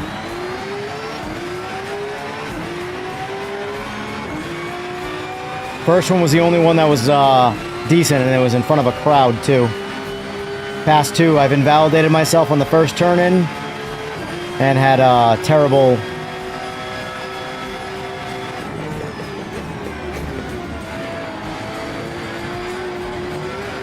I will say, this game is very, very sensitive to cutting corners. Because in other sims, I know that would not be considered... Oh, shit. In other sims, that would not be considered track limits. But in this one, the hitbox, if you're... Oh, what? What? Goodbye. I don't know why you just left. Car must have been trashed.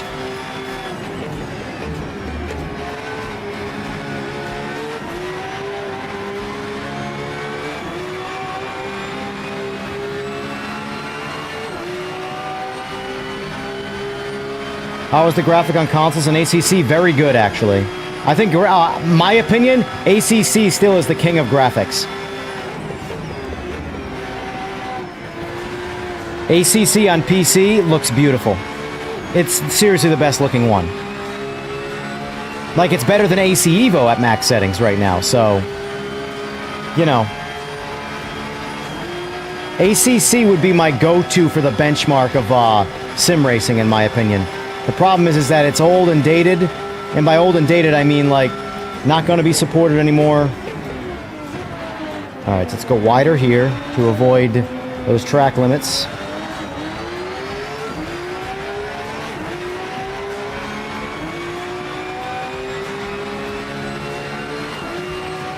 Yeah, I have ACC on PS5 and on PC.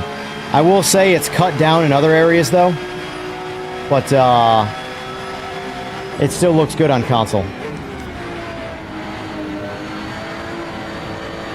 Oh, shit, I drifted out, right? Oh, it didn't hit me with a penalty there. Alright, got it.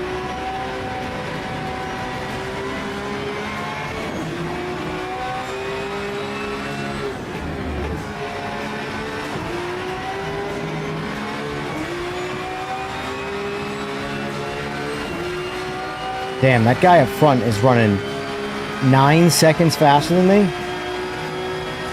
Oh, no, never mind. That's a shit lap. I had an invalidated 152. Alright.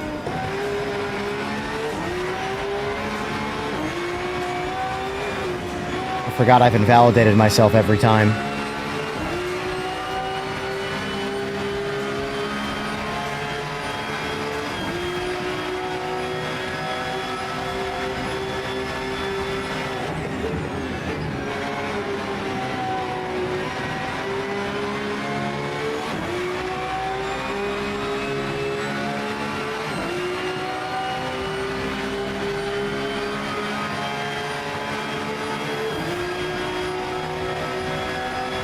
Alright, 152.1. So we're down 2.2 seconds from the fastest. Means we got work to do.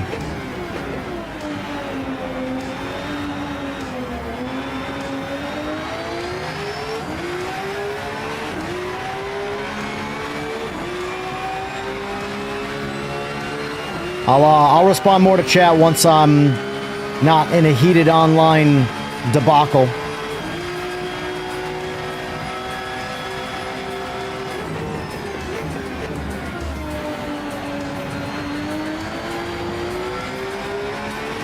I at least want to get a 150 out of this before the race is over.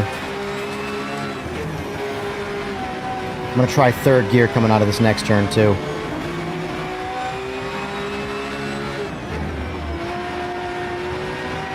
No! Fuck!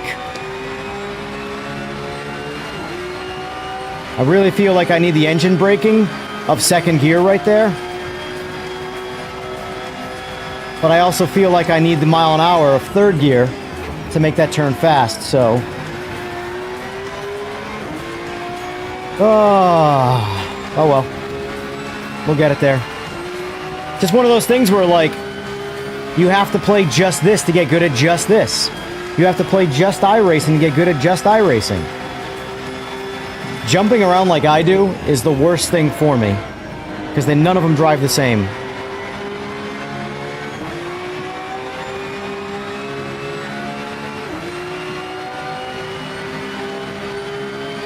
Yes, guys, please, if you're liking the stream, hit the old like button. Helps out a nobody. I appreciate it.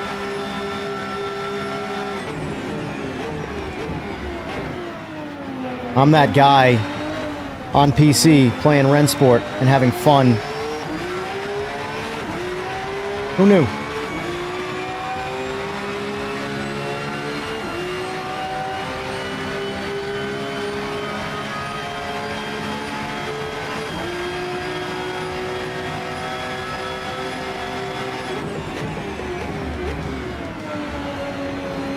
Why would you play this when you can play a real sim? Because I do what's fun. My ultimate goal with sim racing is to make fun games more popular. And I don't know about you guys, but who is, like, streaming Rennsport at all?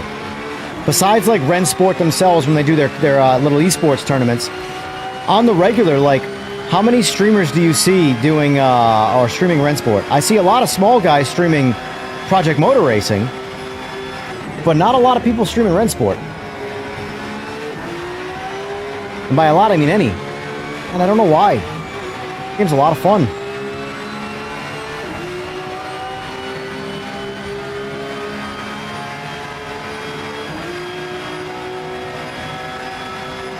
See if I get into my 150s with this.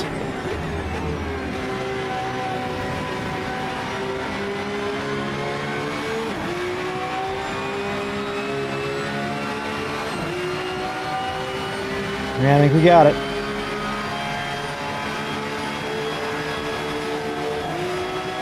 Oh, sorry, it's 151. Never mind.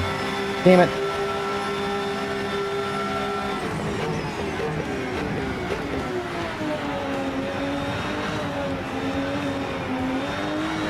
Yeah, I will say 6 TC on this feels really good. It puts you right at the limit of the throttle where you have control, but it will help you if you get a little too footsie with it, where, like, in my opinion, guys, again, as someone who spent a lot of time building and tuning real-life vehicles... Oh, that's a corner cut, and if I ever saw one. Yep, oh well, that's what I get for talking. You are not as good as the computer. Max Verstappen is not as good as the computer. Period. Nobody is. Algorithms will always be faster than human instinct and human reaction times. Always. I wish that wasn't the case, but it's the truth. So on these standalone ECUs that all these race cars have, they are so advanced, I can assure you, traction control is better than you. Turning off TC because you think it's faster, I'm sorry, you're wrong. You are, like, factually, objectively speaking, you are wrong. However, finding where TC should be is where the creativity comes in. Just jacking it all the way up and letting the computer do all the work for any level of slip will not make you the fastest. You want there to be some slip that you can drive through because the car is still accelerating. The great thing about real tires, guys, is that you can go past peak grip and still have full control of the vehicle, and you're actually going faster once you've gone past peak grip. Because nothing in this world maintains peak grip for maximum speed. There's always a way to push harder and lose grip, but you'll go faster. That's where TC comes in. However, you want to have a little bit of control while slipping, before TC intervenes. And once you find that sweet spot, that's where you want to leave traction control. However, just turning off traction control and leaving it entirely up to you is not how you go the fastest. Period.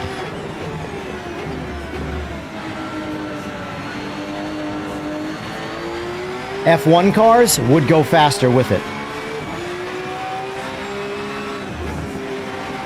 That's why they got rid of it in F1. Because they wanted the drivers to be forced to have to do more work. Not because it's faster. Anyway, I know I'm just ranting right now about it, but man, this is is it me or did the race get extended? What's going on with the race? Oh, never mind, it's a laps race. Okay, I'm a dope. I'm looking at the timer. I'm like, wait, why is the timer going up? Because every race I've done has been a timed race so far. Time to fuel up.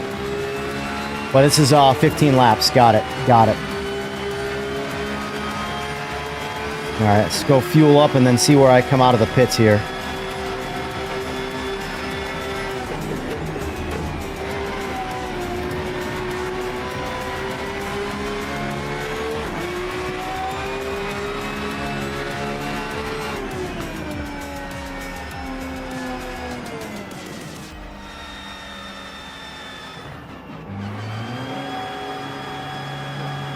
That's ridiculous.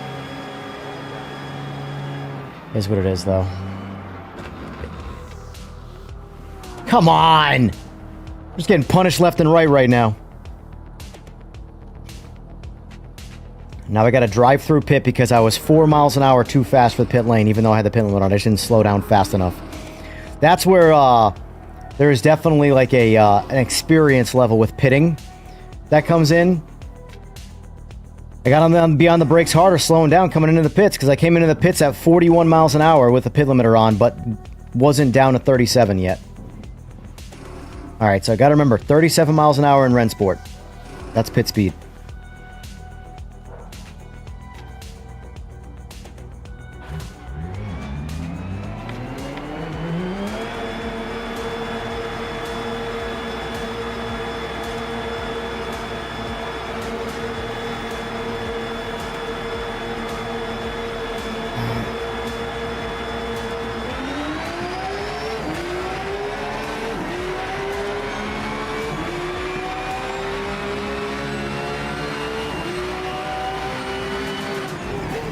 Oh my god, I'm getting hammered on penalties right now. One more penalty and I'm pretty confident I'm DQ'd.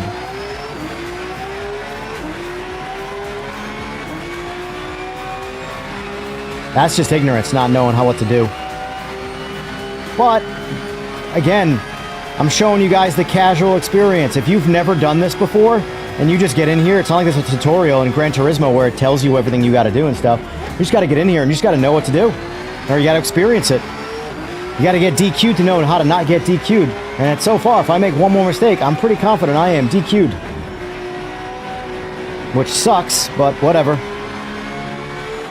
I have the feeling I'm gonna mess up this drive-through penalty. I just have the feeling I'm gonna screw it up somehow. Considering I just got like 8 incident points pitting.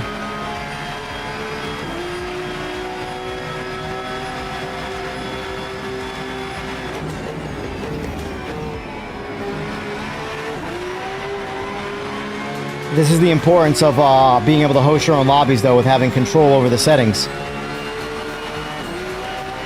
Because not everybody wants to be in a ranked situation.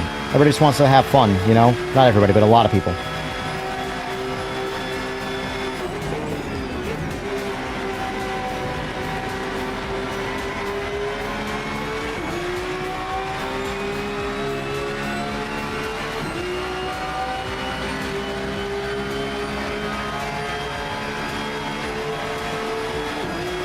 Alright, drive through next, or this lap.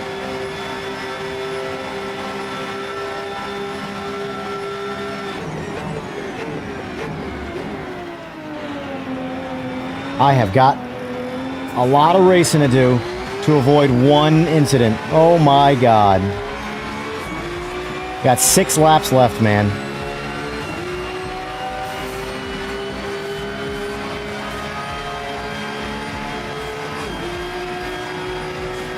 Not good.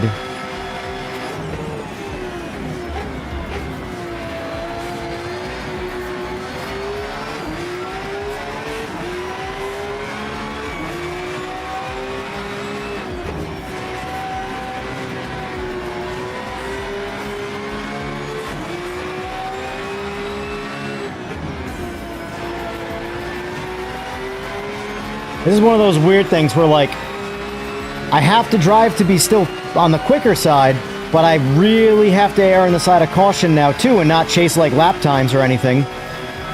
Because look at my incident points. I don't want to get DQ'd. I want to finish the race as clean as possible here. So, I no longer care about the position I come in this race, because DQ is the absolute worst. Now, I'm assuming I get DQ'd when I hit my peak incident. We're going to find out, though. Let's see if I screw up this drive-thru. I'm sweating this drive-thru right now.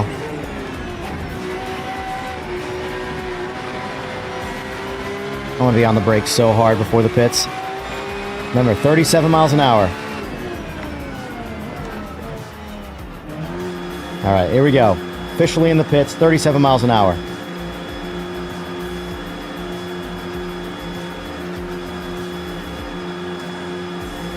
All right, so I was on it too soon there. That's fine. We're just doing our drive-through. We're not pitting. We're just driving through.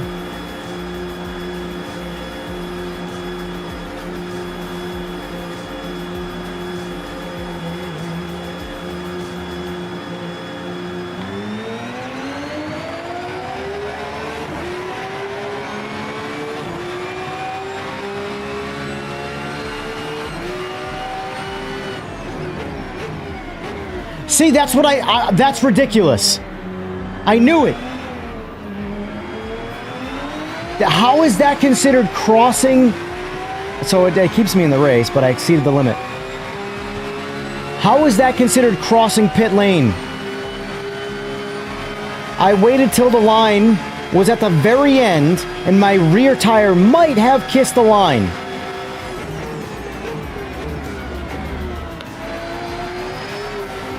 Is that a me thing, or is that a game thing? Chat, tell me. Remember, casual experience here. Do we feel that's accurate, or that's too sensitive? Because now I got another drive-through. I got a drive-through penalty on my drive-through penalty, which was my biggest fear so far. So we're going to do it again.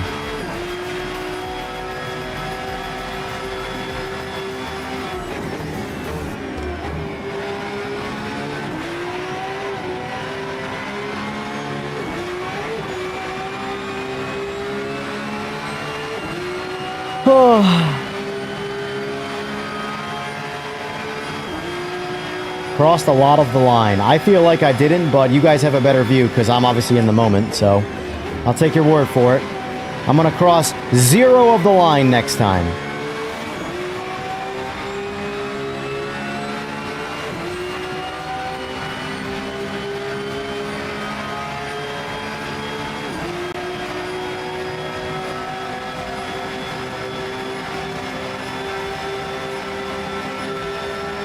I am getting bullied by penalties.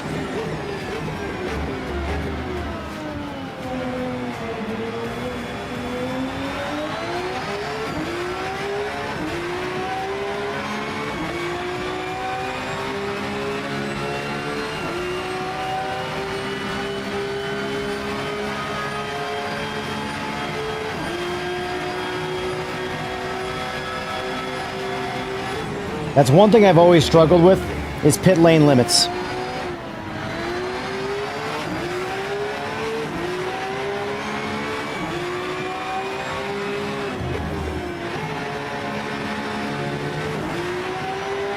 There will be times where other people have hit me out of the pit lane and I get punished for it, you know. At the end of the day, it's a video game.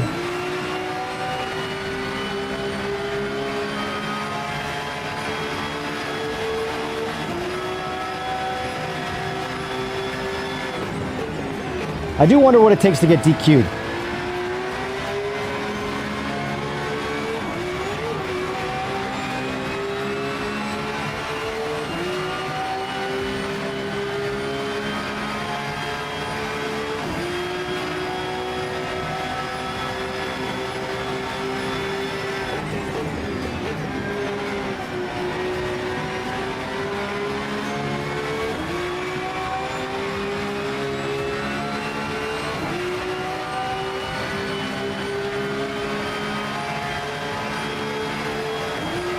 See, that's where it's tough to be a casual and want to race a lot of these games. They force you down the path of, like, you know, the situation here where I have, you know, 16 incident points here, and I haven't hit a soul. I have not hit a single person on this track. I've actually done a pretty good job at avoiding them. But obviously I've drifted off the track a little bit here and there, although I do think the track limits... Here's the thing. This is where I don't know which sim does track limits the best. Because this one I feel like the track limits are very, very sensitive.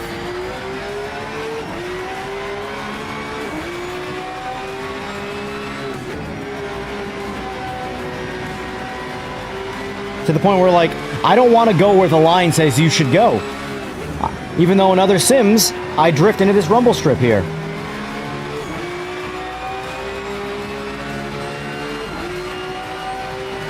LMU does it the best for sure? Gotcha.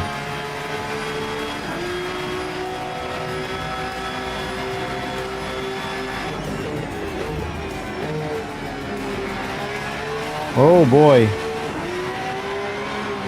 I messed that all sorts up. Hey, just go around. Just go around. I don't care enough. That guy is driving way too aggressive behind me, and I'm not trying to get wrecked.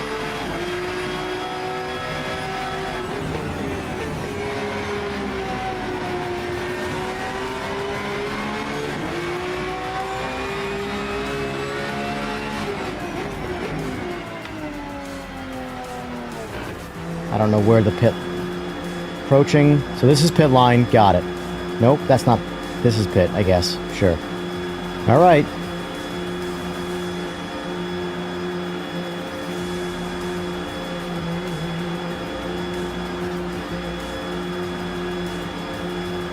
I'm on PC. Why am I playing PMR or Rennsport? Because I want to. That's the short answer.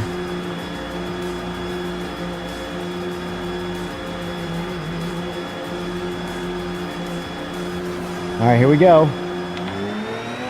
I know I got off that late, but I don't even care.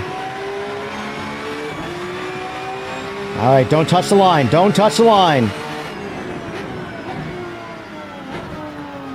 Alright. No line was touched, no penalty was given. Back to trying to race now.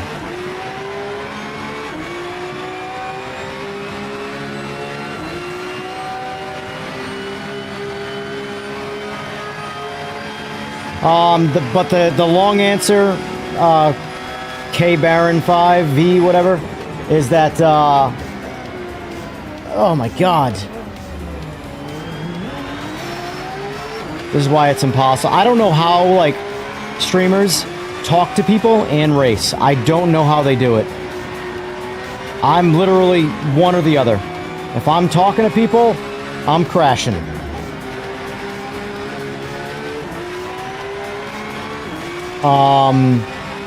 Is because these are, first of all, they're fun. Regardless of what anybody thinks, they're fun. And two, they're console games.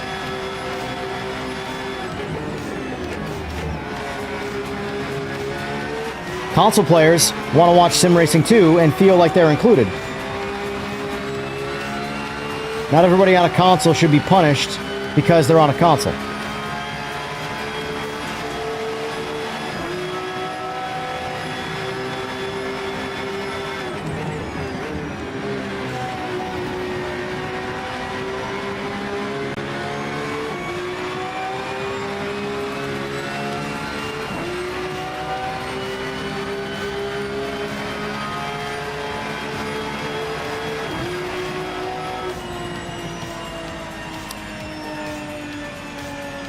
That was rough. Fun, but rough.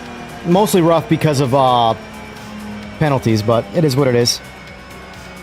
Now we know. Although, what did I get the first drive-through penalty for again? What was the reason I got the first drive-through penalty? I don't remember.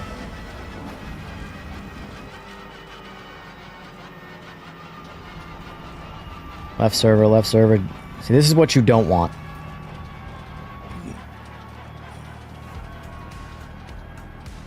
How is this guy still running but in front of me? Alright, let me read some chat now.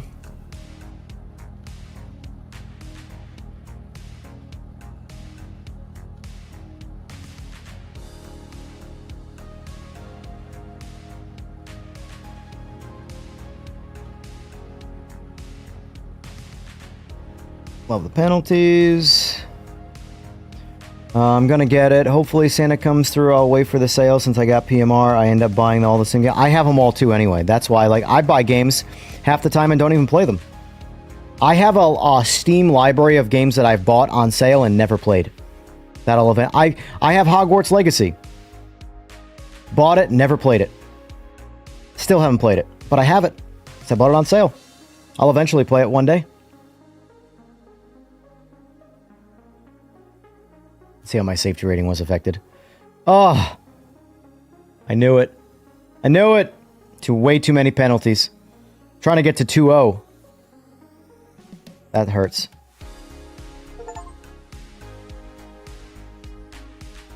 Two more achievements, though. That's all life's about, right? Achieving things. Participation trophies, right? Alright, so let's see. Been to buy them all. Yes, sir. The best car sound I heard so far in game is the BMW GTR E46 and PMR. Might not be the most realistic, but the sound is absolutely badass. Let's see. I don't understand. So do you recommend it or not? I play on PS5. Yes, so I will critique and complain about things and still like them. This game I like. I wouldn't be playing it if I didn't like it. It wouldn't have made this like versus lineup if I thought it sucked. I would just say don't get it. It sucks.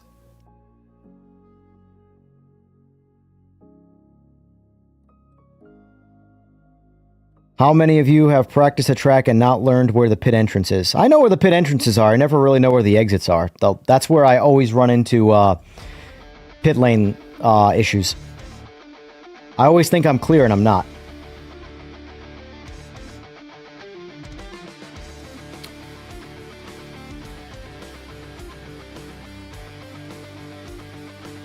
I think the sound in PMR is absolutely amazing. Jixum.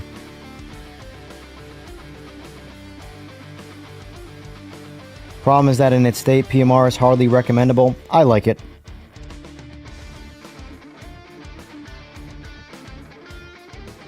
Let's see. Your stream chat needs to be higher. Looks like you are looking down. Well, yeah, I mean, if I move my chat higher, that means I can't see the actual panel that I'm looking at. I have a vertical 18-inch panel to the right of my wheel.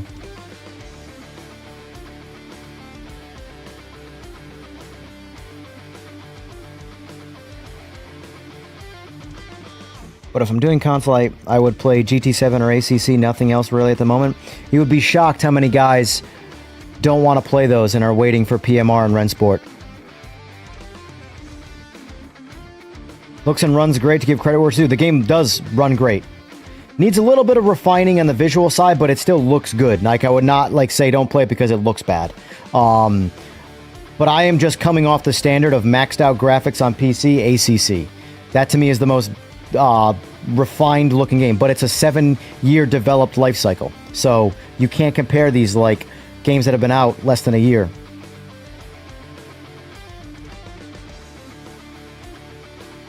Good afternoon, Lavish. Good afternoon, sir.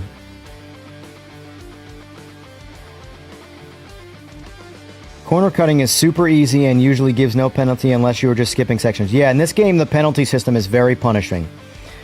Like I said, though, I don't do enough to rank racing to really focus on penalties. So it's hard for me to say how accurate those are. I feel like, though, in the times that I have played, because I have played every single one of them at some point ranked, Rennsport has the most punishing penalty system. And the reason I think that might be is to offset that the cars have such good grip. So people don't just push and push and push and cut corners and go faster and faster. So it's its way of keeping the honest. But like, man, going from sim to sim is literally the hardest thing to do for me. Consoles what brings a lot of sim racers to PC, I guess. I'm actually thinking of buying a PC to drive AC Evo and AC Rally, but it is a bit frightening if you don't. I can tell you this right now. I would not build a computer if your goal is to play AC Evo and AC Rally right now. Right now. Those games are not build-a-computer worthy. I'm sorry, they're not. If you're going to build a computer, it's for the whole experience of building a computer and all of the games you have access to. Not AC Evo, not AC Rally. I don't even have AC Rally installed right now, and I installed AC Evo just so my buddy could play it yesterday to show him that it's not ready to be a finished game. I mean, it's not. It's obviously not a finished game. It's in 0.4. But, like, in my opinion, there is no reason to play AC Evo. You can buy it, you can support Kunos in the development of the game and buy the game and have it but it's like, for me, it's like a demo trial game right now. It's got a lot of problems. It's not at all ready to be a game that you're going to do something, you're going to actually make a decision based off getting that game for. You know? Like yesterday, I had so many issues trying to get my H pattern to work. The H pattern would just stop working mid-race almost every time. It's things like that. Like, the game is not ready for release. But they know that. That's why it says 0.4 next to it and not 1.0. But that being said, I still think you should support it and buy it, try it out, and hold on. Don't ask for a refund unless you really need the $30, which if you really need the $30, don't buy it in the first place. But support Kuno, support the development of the game, and try it out. See what you like. It's got some good things going for it, where their goal, I think their roadmap is going to be hard to achieve. It's going to require a lot. But if they pull it off, it's going to be probably the game. The game, in my opinion. Now we're going to jump into Project Motor Racing, because so far all we've done is Rennsport. I'm going to tell you right now, so I have to compare Project Motor Racing as a ranked experience to compare it to Rennsport. Because right now, Rennsport does not have a casual online experience. They only have ranked play. It is fun, for sure, but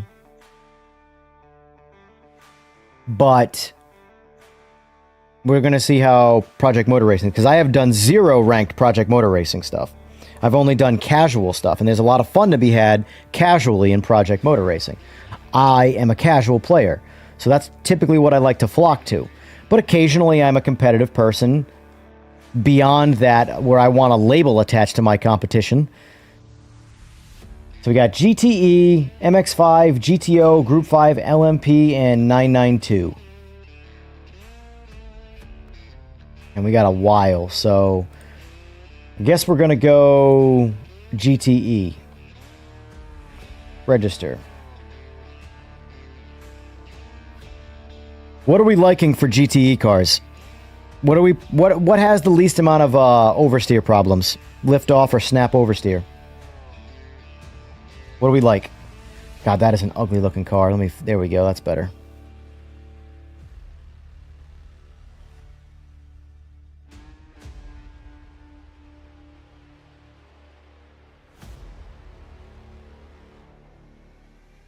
What's our preferred here, boys?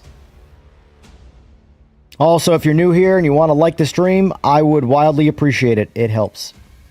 It helps quite a bit.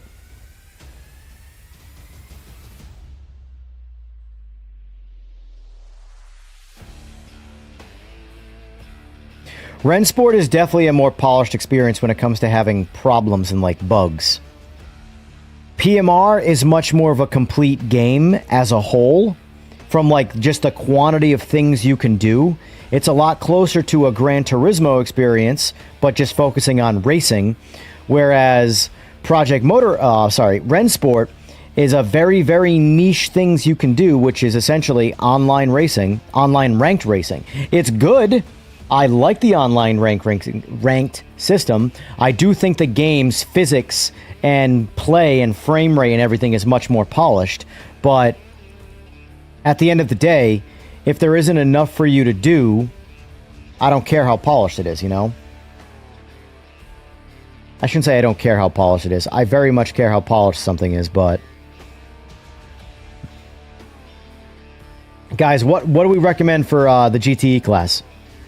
I haven't played GTE much since the 1502 patch, and by much I mean at all. So what do we recommend for like the most stable car? Because I'm not looking for the fastest car. I'm looking at the car that just has the best grip and is the safest car to drive. Ford GT seems to be top tier. Interesting. I only drove this car once in 1502 and I did not like it, but maybe it's better now. Or 1501, sorry, not 1502.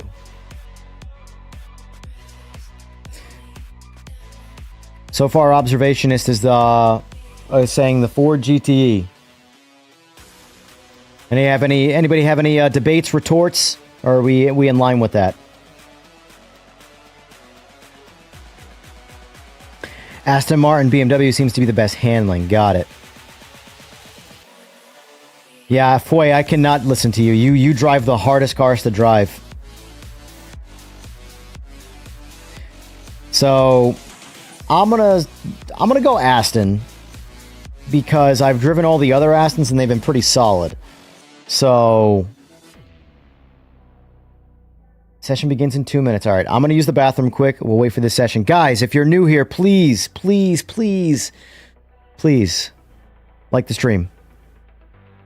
I would appreciate it. And if you like VC, you can also subscribe. But my suggestion on subscribers, guys, is only subscribe if you truly want to and you think you're going to want to stick around and watch more content. Because I can see kind of like the logs of like a lot of people will sub and then I'll unsub a day later. Because like they only subbed for like one thing you did, and then the next thing you did was a different game, so they said, oh, I don't like this guy anymore. You know? So like if you like a range of racing content, that's when I would say suggest maybe subbing.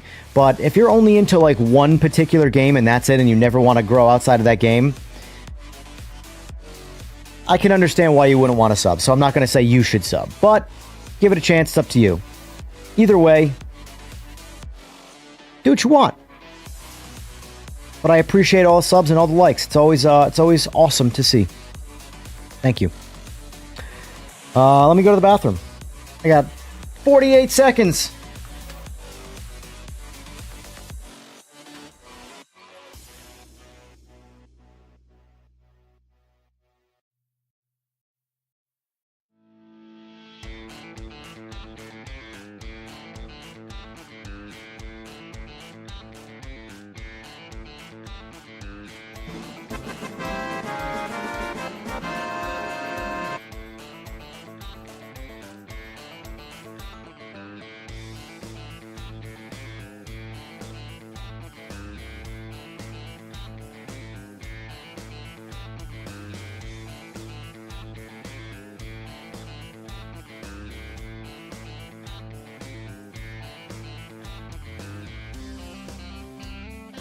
I heard the sound. Thank you for the sub.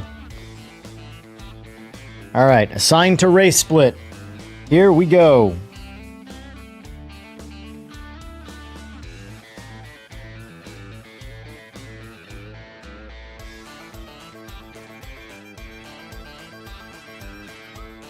Didn't hear which one you recommend, Rennsport or PMR on PS5. Well, I've only played PMR on PS5.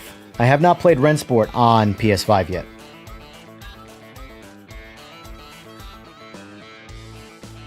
I'm eventually probably going to buy everything on both PS5 and PC just so I can play in-house with my own systems. Because I have two rigs. One's a, collapsible sim. Then I have my full-blown rig. Obviously, the full-blown one sticks with the PC, but the PlayStation I can move to another panel and fold out the chair and race someone. Yeah, Steve, refresh the feed. As in, like, refresh the YouTube page. It'll update. It doesn't update live, the likes. It's at 48 right now.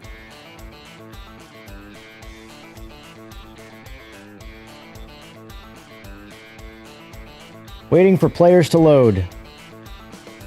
Yeah, see, this is currently PMR's biggest problem. Getting into lobbies.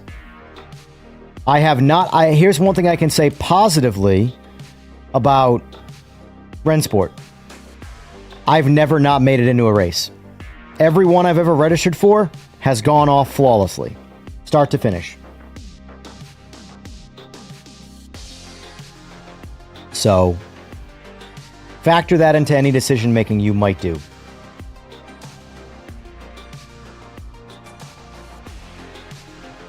Softs, duh. No changes to the car, just putting it on softs. Alright, what do we get in here? How many people made it in? Alright. Alright, now I gotta adjust to Project Motor Racing physics. Oh, also, I do have to change the audio so you can hear the game. Because I was lowering it because I was using this microphone for my buddy to record his, and this microphone is so quiet and you can't turn it up anymore. That video will be coming out tomorrow. Someone else's opinion of all the games.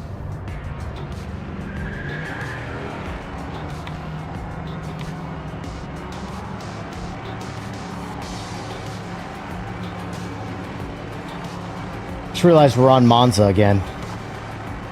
Wait. We're not on Monza. Never mind.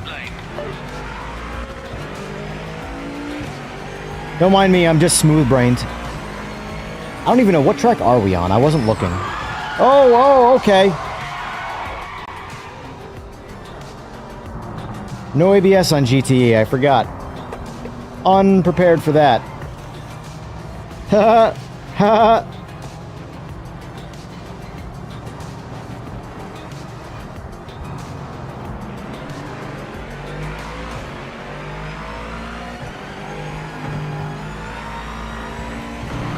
That's gonna punish me. I need ABS so much more than I need TC. It's not even funny.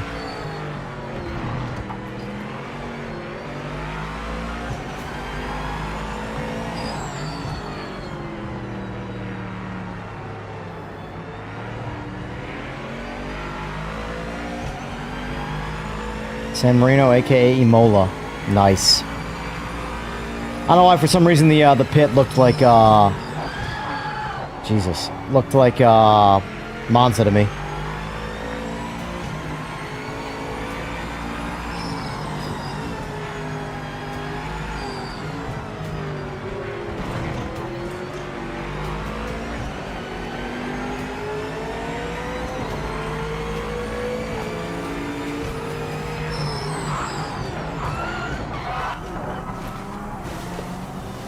I don't know this track, by the way, like, at all. So, just fair warning, it's gonna be ugly to watch.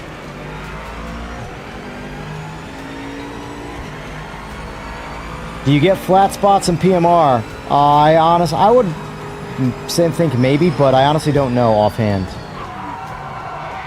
Jesus. H. Not having ABS, man, is like... You're gonna truly get to see how bad I am without ABS.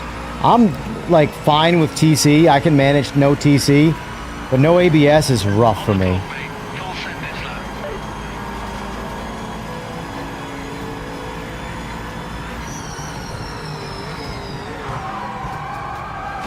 I'm just not... I'm gonna do terrible. I have no idea how to drive without TC in these games. Or without ABS. This is gonna be ugly. Oh shit. Oh shit.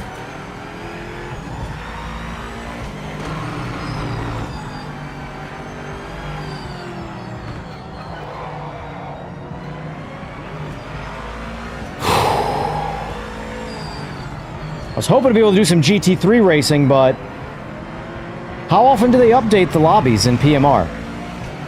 Do we know?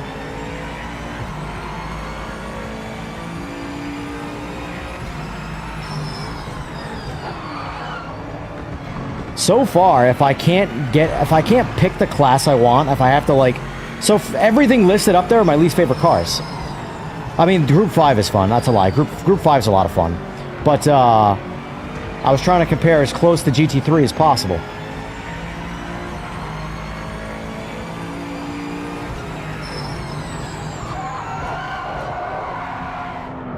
I don't know how to drive without ABS, I really don't. And... So far, Rennsport is the winner of Ranked. That's for sure.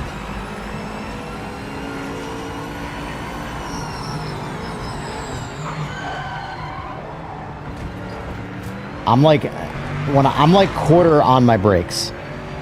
And I'm still locking them up. Yeah, I hear you, buddy. I get it. Ranked will start over on January 1st.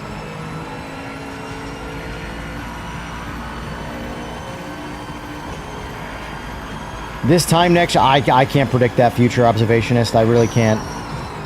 I have no insight of any kind. I'm like everybody. When it comes to my opinion of what will be good in the future, I am everybody else in chat. We all know the same thing.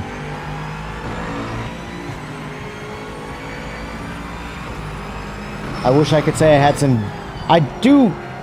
Because I will say the streaming thing like this, it has opened the doors to, like, some direct lines of communication with, say, developers, but it's very, very small lines. I can give recommendations directly to a dev, tell them what I like, what I don't like, but at the end of the day, that doesn't mean I have some kind of authority or whatever. They might just ignore me, you know? I know, to Rennsport anyway, I recommended to the dev adding, I get it, buddy. I get it. See, I did the same. Why? Why did I fully spin out right there? I hate these tire models, man.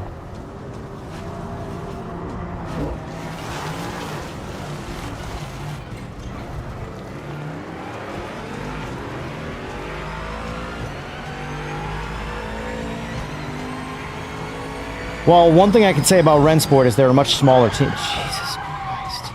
Doing 50 miles an hour, and I'm on full-blown, like, competition. Like I'm saying, when games force difficulty for the sake of difficulty, it doesn't feel authentic. This thing has super wide front tires. At those level of speeds with that much braking power or force, I should not lock the tires up.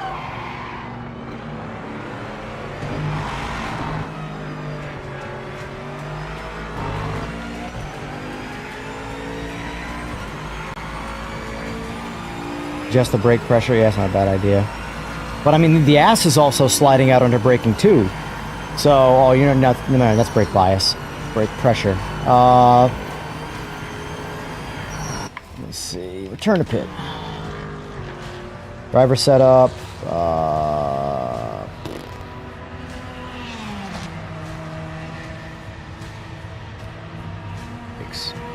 Brake pressure. Let's see what 50 feels like. Let's go half, because I mean, I'm barely touching the brake and locking the tires up. So, let's see if that feels any better. Probably should have been testing that the whole time.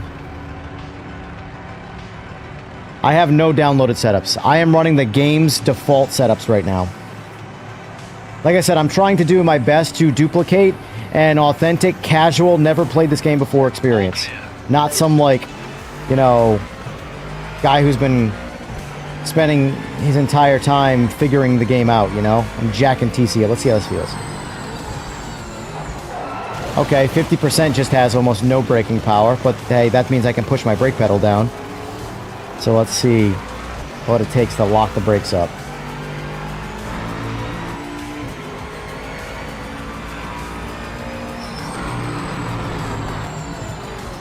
I can't lock the brakes up with 50%, so... See, this is where radar would have been really nice. I had no idea that guy was there.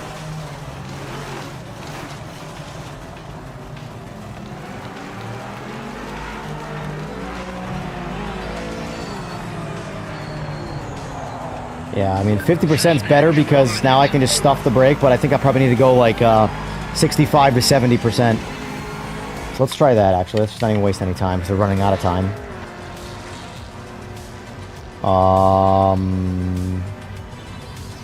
Let's try 65. Oh, nope, no need to save. Just go back.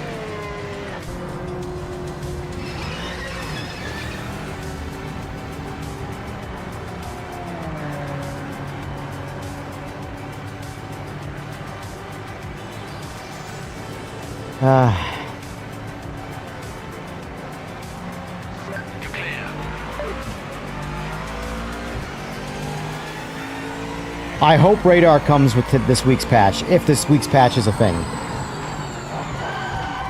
Oof.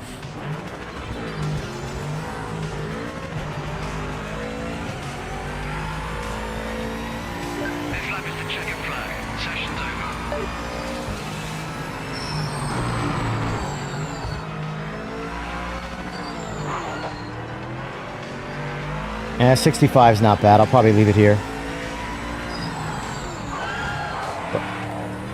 Jesus. This is a chore, I'll say that, though.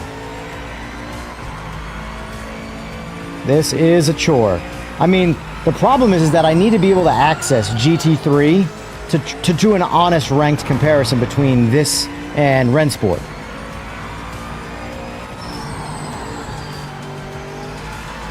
And GT3 would have ABS, which this is way better, by the way, with the brake pressure. So thanks for the advice there.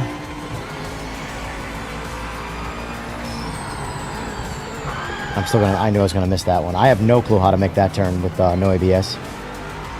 Like, you have to brake way before the recommended braking zone with no ABS for that turn.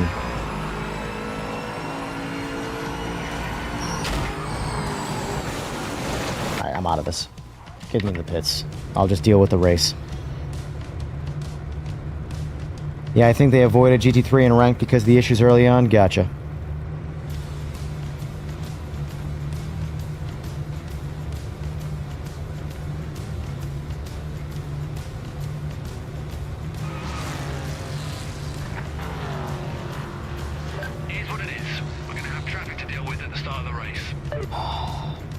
Somehow I still got 15th.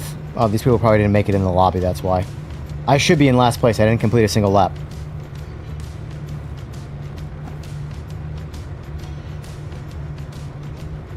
Or did I? I did. I did complete a lap. 210. Jesus. I went 210. Mind you, I spun out a lot. This guy goes 138. Holy mother of God. I am screwed. It's whatever. It's what happens when you don't play games in certain ways.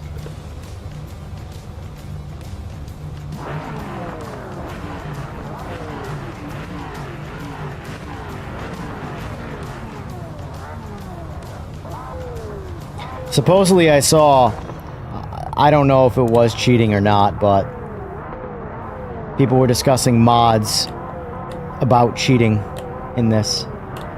Not that 138's cheating, I'm just saying it made me think about that. Brake at 100 meter for the chicane? Alright, I'll see if I can locate that in my brain. They really gotta fix the windshield. Like, the windshield makes things look really dull and bad. It looks like an old Lexan window that's just...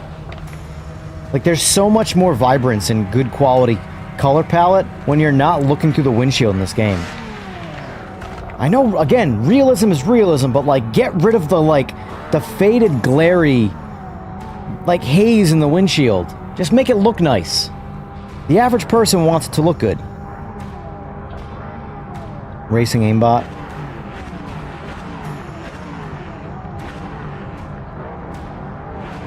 The mods did acknowledge the mod exploit. Gotcha. I want to be able to see, so... Oh, they crashed already. I have no idea where anybody is, so... We'll see how this goes. No radar. No spotter. Although I'd rather have radar. I'd rather have both, honestly. Sorry.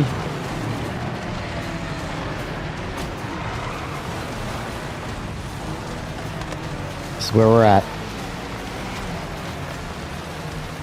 I can't even accelerate, like, to get out of this dirt.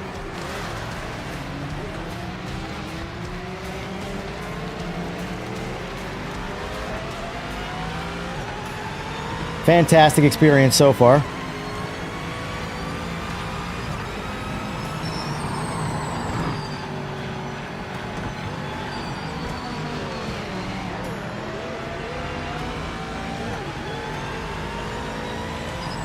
I can tell you that if this is the forced ranked experience, this isn't it. This is not what I recommend.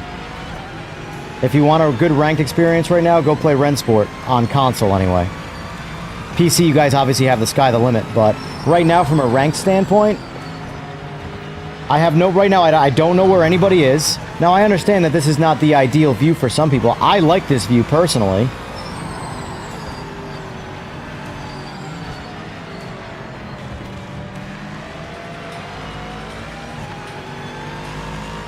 That's how I have to see where people are. I was not paying attention to where I was there either. Too busy looking behind me to see where people were.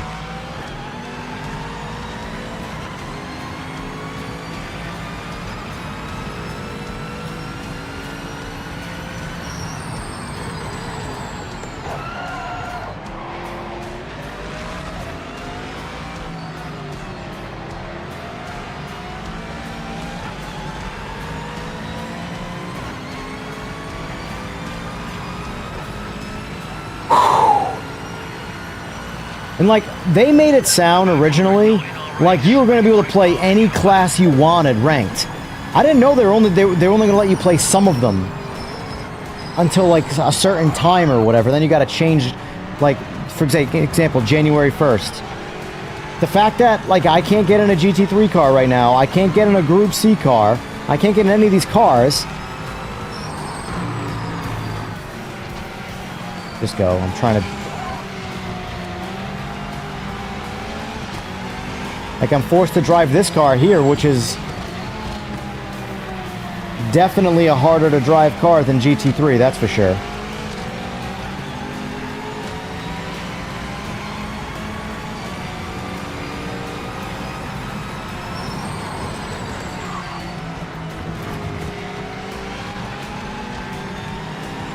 Yeah, radar is absolutely a necessity, I agree.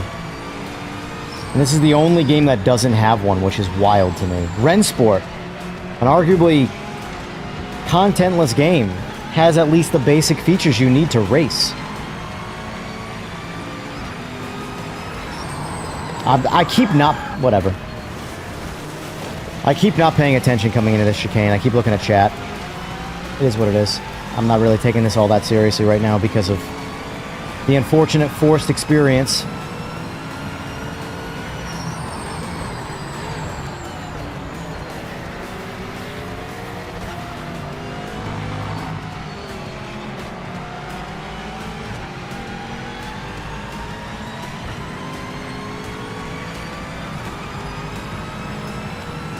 The player numbers even be high enough?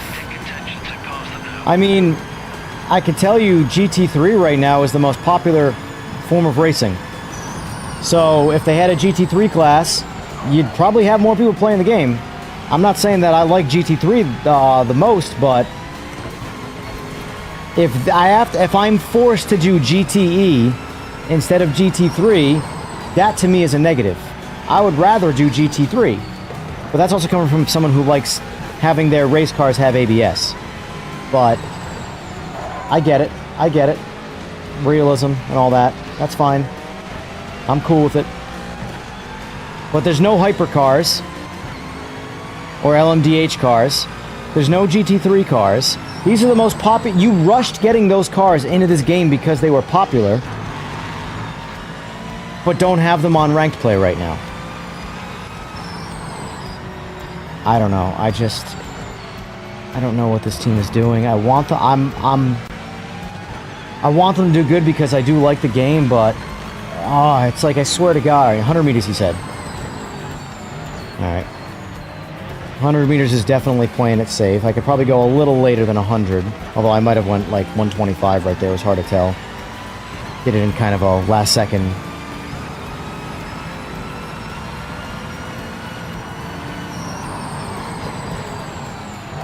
I like Group 5, though. That's the thing.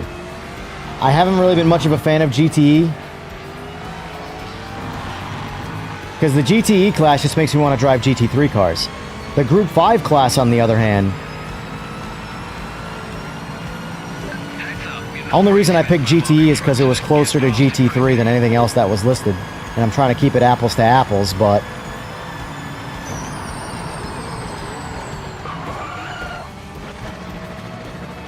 I'm in... Look at this. I'm in first. And it's acting like it's in neutral.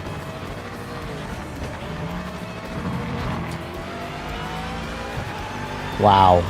So I lost first gear? Are you trying to simulate I have a blown transmission?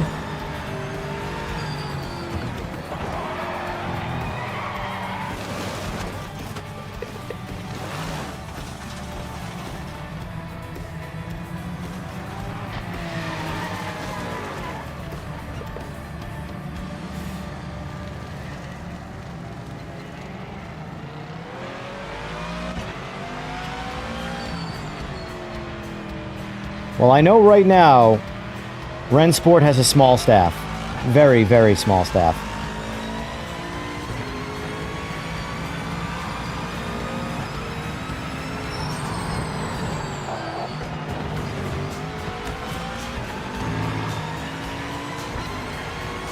I don't know if you guys have noticed, but I'm like totally not focused on racing quality here. Just because I hate forced experiences. If you're going to market your game with all of this cool stuff to do, I did it again. I'm never going to get this. I'm just distracted. If you're going to market your game to have all of these things, but then only select some of them sometimes, to me this is my first time playing ranked, by the way, in Project Motor Racing. And I can tell you in its current state, I'll probably never do it again. So, give it some radar, that'll help. I need radar, I need to know where people are. Give me access to the classes that I want to race. This back market isn't in contention, so pass them now. Pretty sure I'm in dead last of people who are still in the actual race.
Alright, so 100 works pretty good.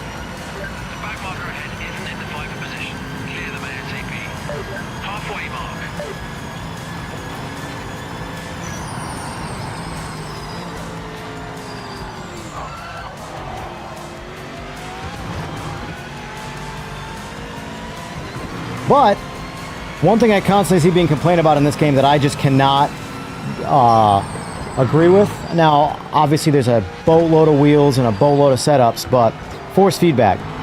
Game does have awesome force feedback. In fact, it's some of the best I've experienced. The force feedback in this game blows away LMUs. Blows it away. It's not even comparable.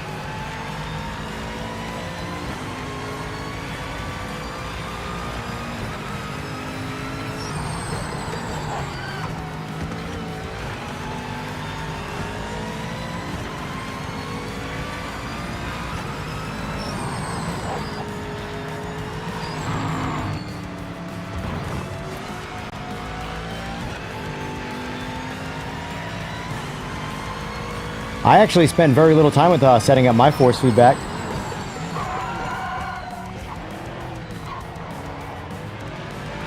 I maxed it out in game, and it was already maxed on the wheelbase.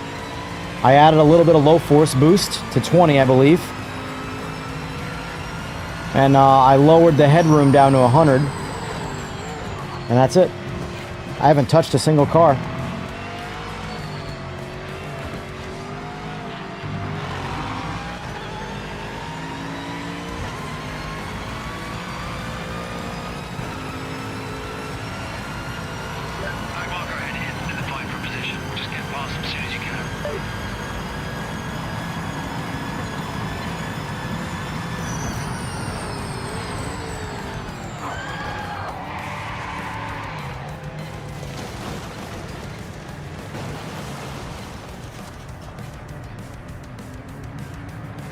I hear him, but I can't see him.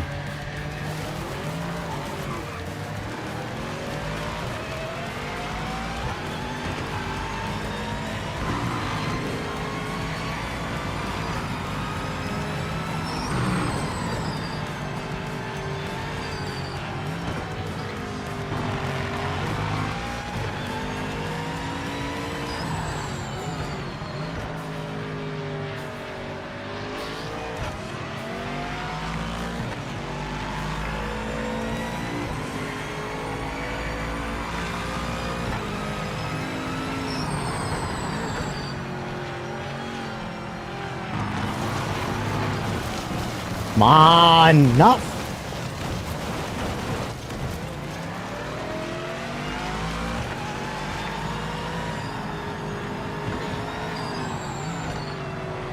That's one of the leaders. Blue flag. Let them pass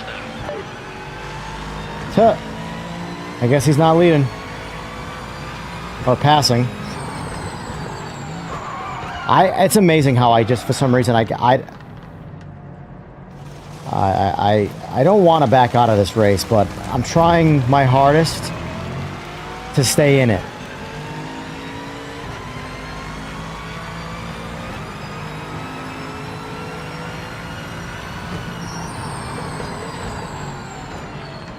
My problem is I'm too much of a casual for the ranked stuff. And I just don't like being forced to do things I don't want to do. And that's ranked racing, unfortunately, so.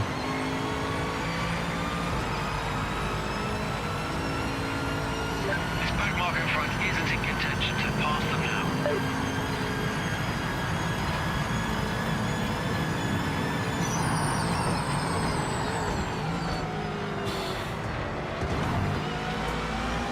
The leader's here.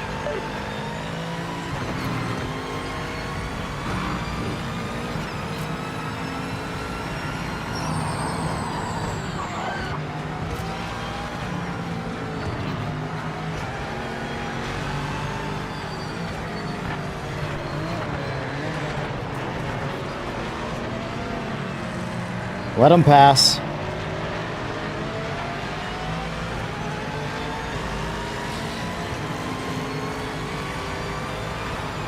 Pretty sure they just lapped me.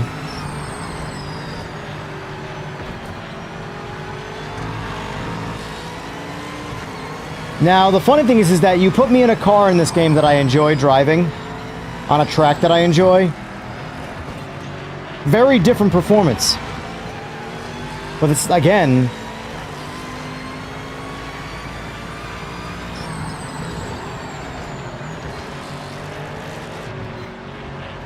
no real interest in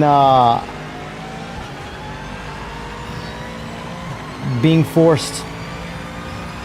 It's why ranked I don't think is... It's why I don't know if iRacing's ever going to be enjoyable for me.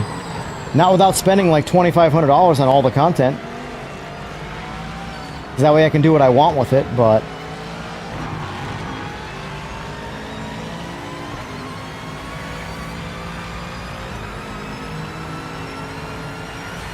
Alright, 2 laps left. Get by as quick as you can. Don't lose any time.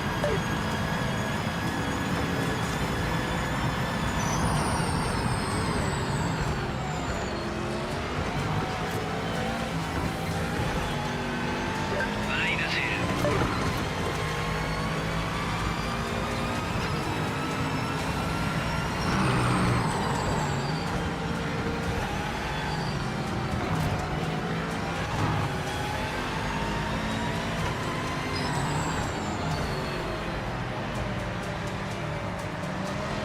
I will say, so far in PMR, online play, ranked versus casual, does not even compare. This game thrives when it works, the servers, of course, online in casual play. It is too incomplete for ranked. Way too incomplete for ranked.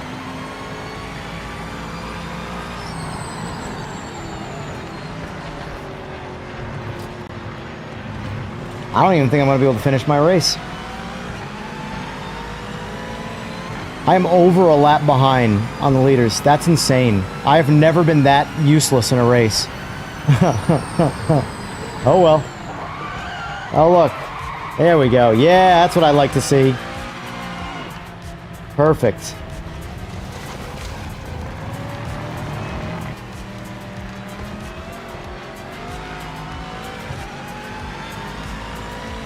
I'll do some open lobbies tonight, not today.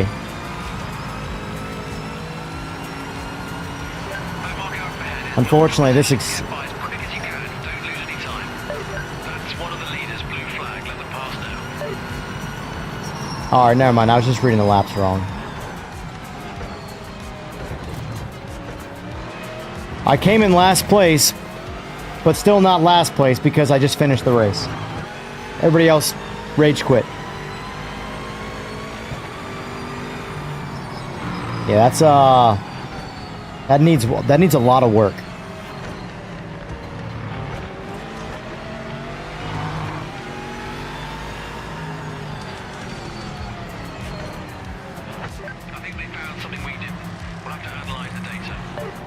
It also doesn't help that I've never really driven that track. I haven't, so I am unfortunately a creature of habit. So I find tracks that I like and I just race those tracks. So if I'm not like that track there, maybe in a different car I might find some fun in it. But that experience, I have no interest in going back to that track. Unless I'm forced to again at some point. So...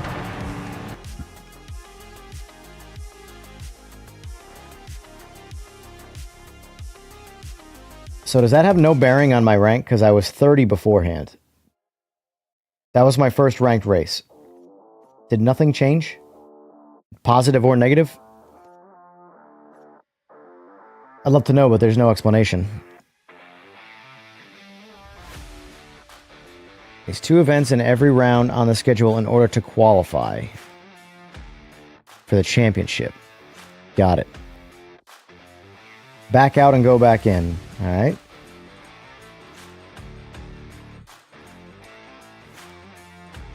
I got it. 31.9. So it was a positive. Got it.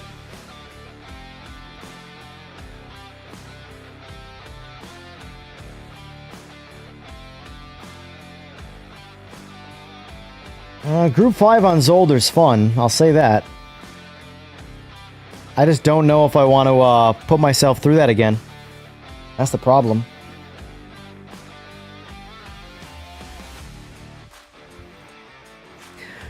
Honestly, that just made me want to go back to playing Rennsport right now online for ranked. And that sucks because there's a lot of fun in this game, but that is the most underbaked I think the game is the rank play, honestly. What's everyone's thoughts from what they just witnessed? Obviously, that was a horrible excuse to drive. Both of them actually have been horrible. I've not done any good driving today. But everything you've seen, what do we think looks better at the moment?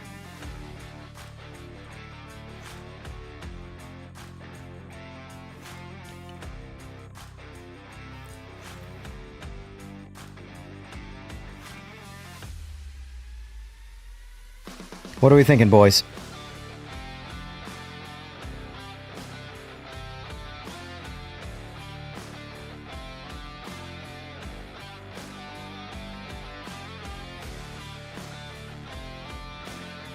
Yeah, I can definitely say at their current states,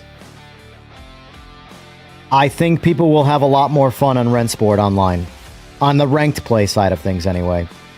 I think custom lobbies is more fun for sure on Project Motor Racing because you're in control, but the online play is leaving the ranked play anyway is leaving a lot to be desired in Project Motor Racing.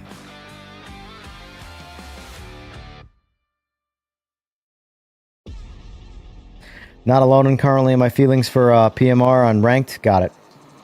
Yeah, I mean that just okay. When I played that last Rennsport race, I was doing a lot of complaining. When I was playing Project Motor Racing right there in that ranked race, I was doing a lot of complaining.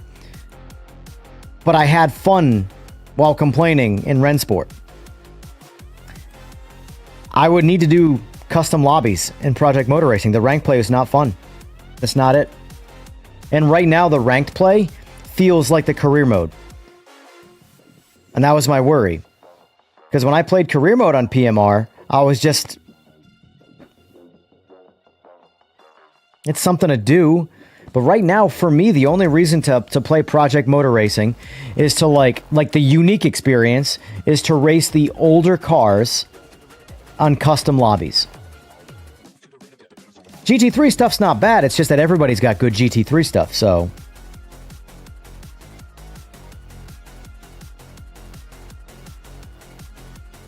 For which game there, Mr. US Connection?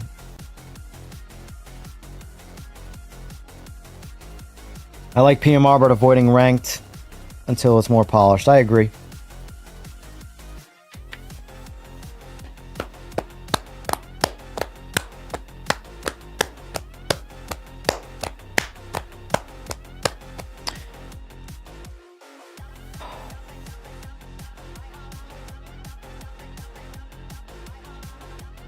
Let's see what races are available. PMR. I can't get in the championship. Ooh. Ooh. What do we got for cars? Damn. Well, I've never driven those cars. You know what? Let's just see. Let's screw it. Let's go in blind. That could be a fun one. It's the weird track, the custom one, the Crest de whatever the hell. Yeah, US Connection. I'll show you for now anyway, since I'm in Rennsport. I'll show you my Sim Pro, at least.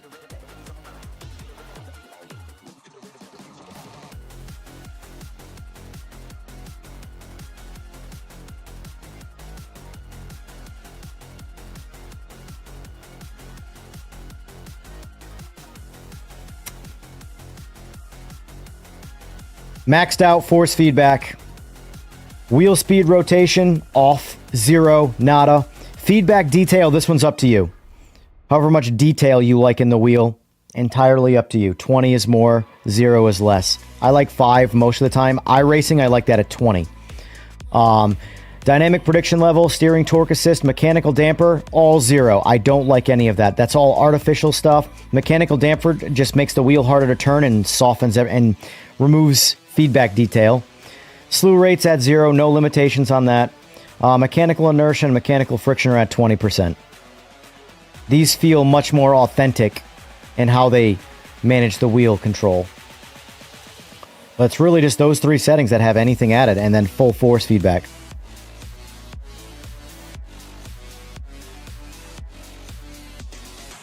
And then in Project Motor Racing, off memory, I have the gain at 100%. I have low force boost at 20. I believe brake boost is at 30, which is default. And then I have smoothing at 0. And the headroom is at 100. And then the vibration is just vibration. The haptic. So however you like that again. That's how I like my Project Motor Racing feeling. But those my SimPro settings right there are my default for every game.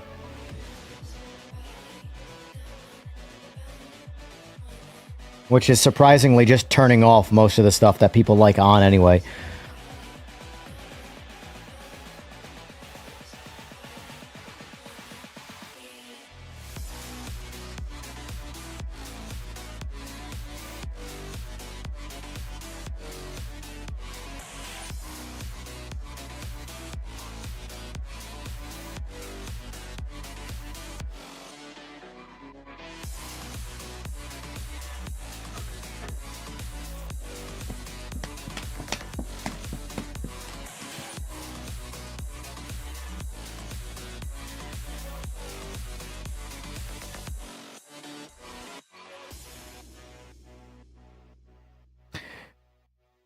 Rennsport doesn't recognize your P1000 throttle input all the time. I haven't had an issue, personally.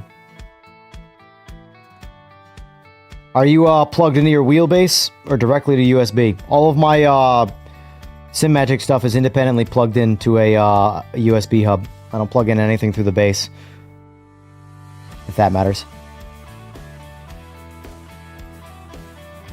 I've never driven this car. I'll be curious to see how it feels. So this track, this might be entertaining, honestly. Because this track, which is a pretty wild ride, car I've never driven, and online.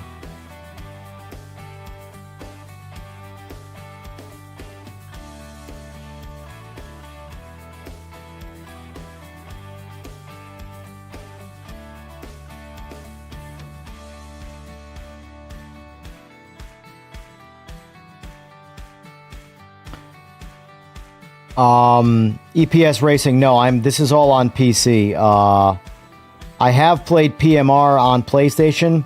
I think it's fine. It plays fine. I've only played it on a G923 though. Which is arguably no force feedback by comparison to using something like this. So I don't know if it's good force feedback or not, because honestly, if I use a G923 on Gran Turismo 7, I feel it doing stuff, but I don't, you know.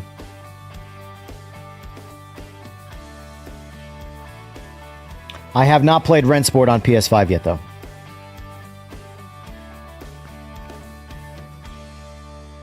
But I can definitely say that PMR versus Rennsport from a online ranking standpoint, when I play Rennsport, I care more about how I do. I don't know if it's because the experience just feels better online or what, but Project Motor Racing, I'm doing my very best to just not leave the game. Which is going to hurt you more than anything else, is just by quitting, you know? So, Rennsport, I'm more likely to tough it out, even if it's a bad experience. The only reason realistically, if I wasn't streaming, what you just watched me do in Project Motor Racing, I probably would have backed out of a couple laps in. And tried my hands at something else.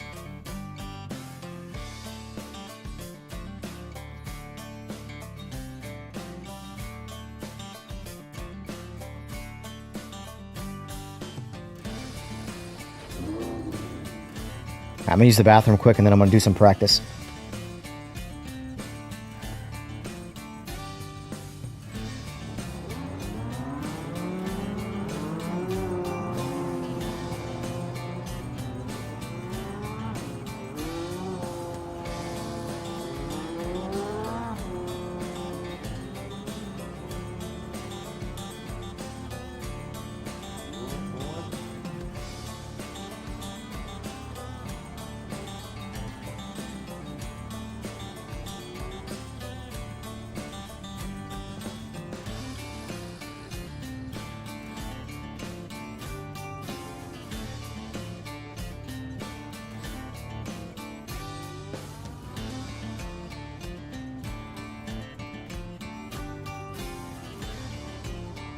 Alright, we're back.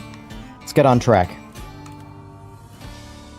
So out of curiosity, anybody watching, have I not that I'm trying to, but has anybody been convinced to give Rennsport a try? I personally think you should. Especially if you're on PC and can easily get a refund. Alright, so... I really gotta be careful around these pits. Well... Whoa, okay. These cars definitely don't handle like the GT3s. Wow, what a weird force feedback feeling. Alright, I gotta change this view. I can't see shit.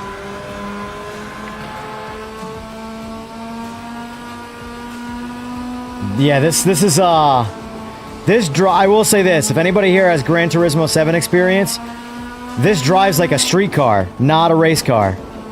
Oh yeah, this is... You're not just pointing and shooting with this thing like you are with the GT3 cars.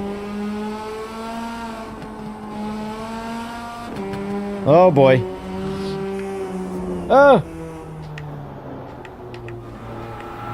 Alright, let's use this view.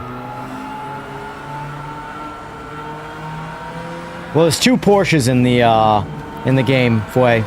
I like the 2022 model over the 2026 personally.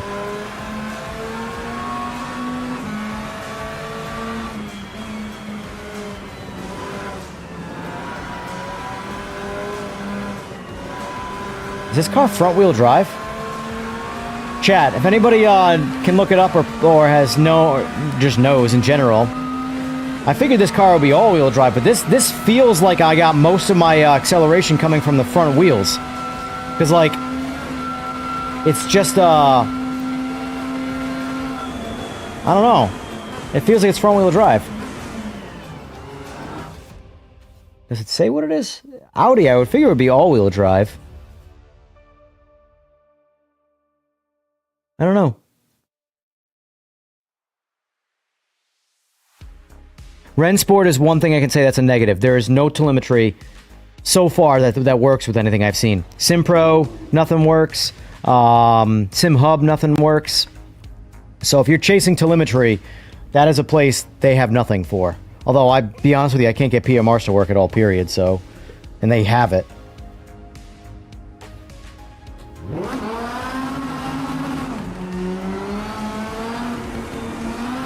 Yeah, it's front-wheel drive. My front tires just got real warm right there.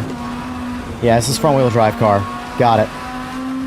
So yes, this is why it drives like this. It's front-wheel drive.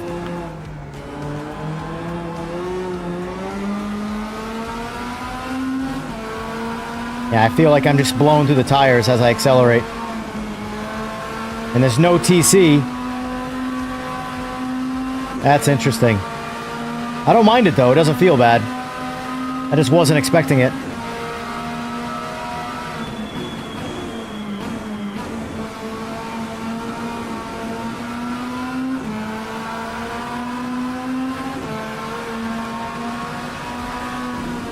I really would have expected this to be all-wheel drive though. The RS4 and all the other Audis are all-wheel drive. But I'm not going to pretend I'm an Audi connoisseur of any kind, so... Still drives good, but you can absolutely feel you just spin through the front tires almost the whole time. It literally feels like a fast Gran Turismo 7 front-wheel drive car.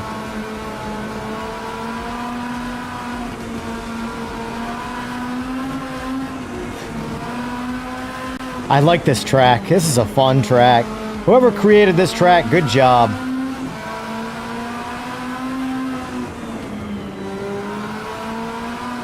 I'm gonna need a line on for this track for a while, I'll say that. But I don't really care.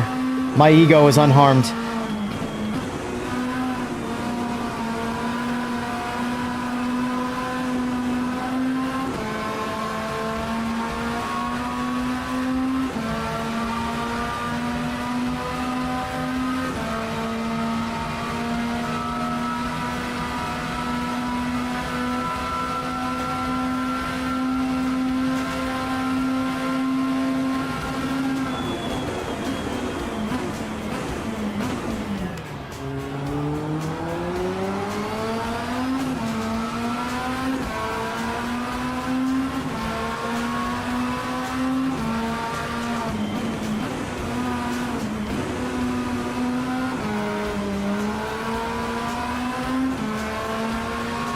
Also, if anybody's wondering about the frame rate, I am streaming from this same PC, and I lose about 15% of my frames when I stream.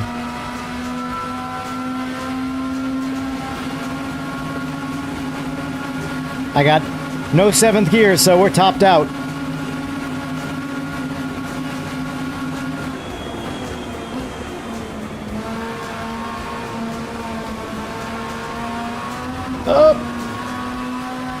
This track is so much fun.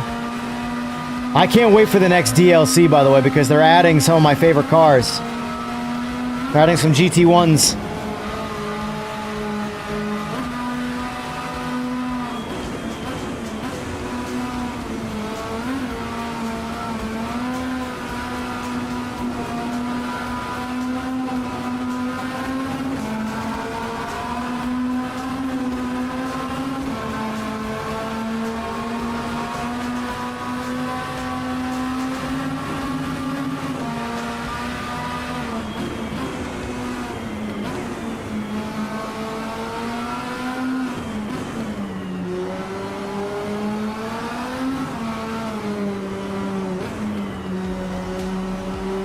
It's crazy how long the lap's taken this.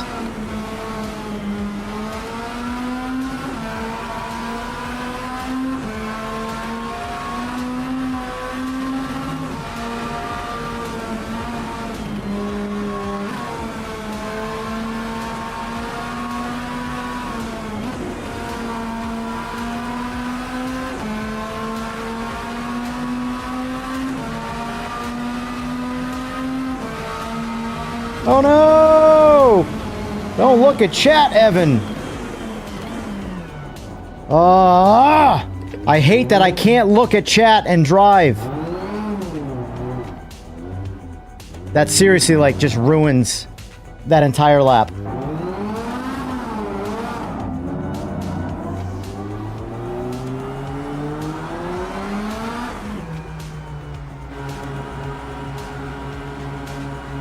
If I could slap myself right now, I would. All it takes is looking at chat and not knowing where you're going. Right before the finish line, too. Unbelievable. I think I was in, what, second place on qualifying right there before I just did whatever I just did right there? What an idiot, chat. You have my full permission to completely roast me right now. Please, do it. I need to hear it. I need to feel better about myself by watching people talk shit. Because I deserve it. Soon, I'm like, yeah, let me read some chat. Oh yeah, I'm racing. Alright, focus up.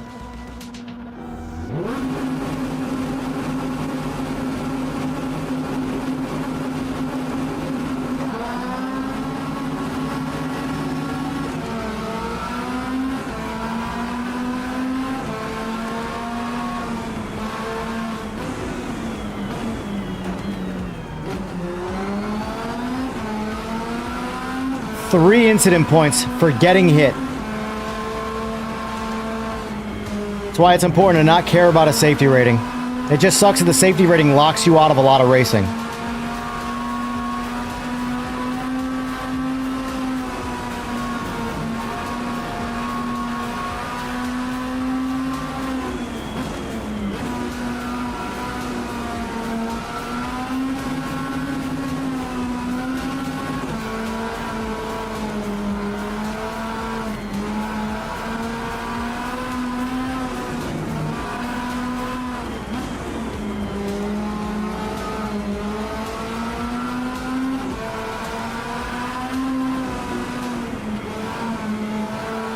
Oh!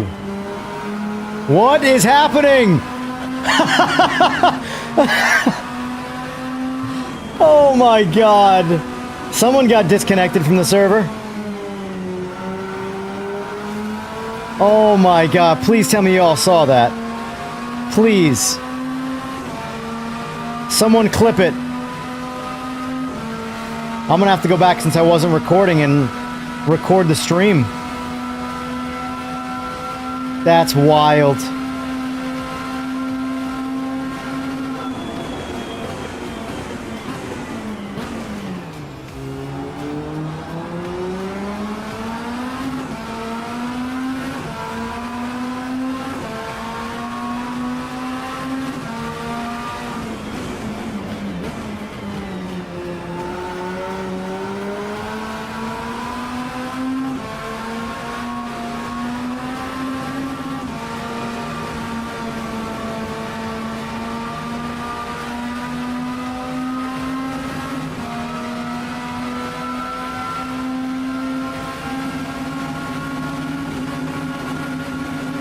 Yeah, radar is a massive, massive necessity.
Just experimenting with views a little bit.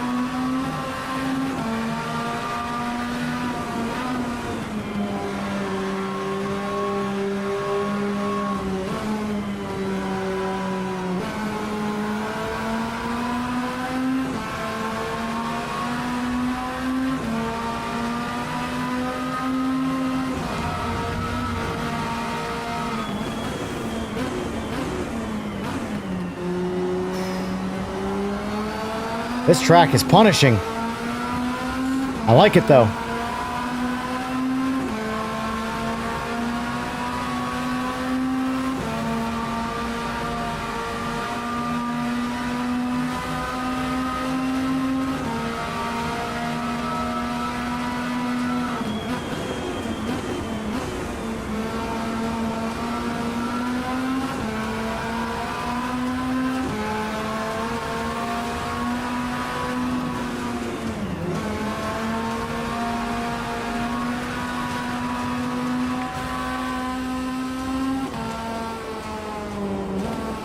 I think I can see the most with the bonnet cam here.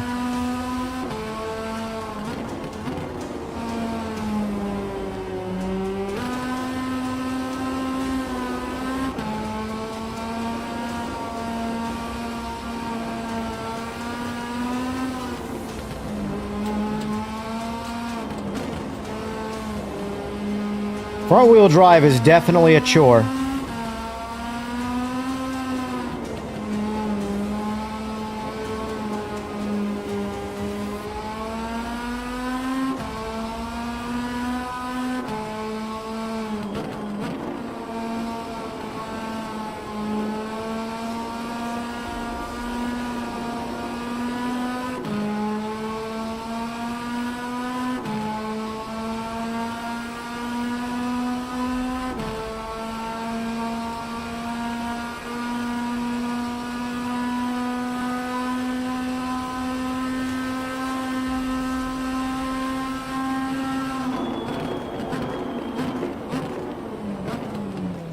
I can tell you one thing. Rennsport might become one of my more streamed games.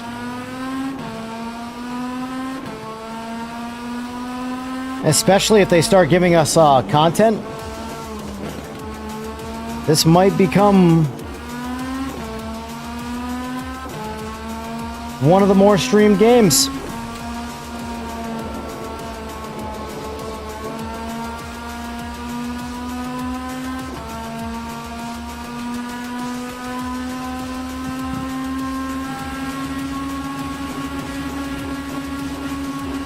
I need a 7th gear.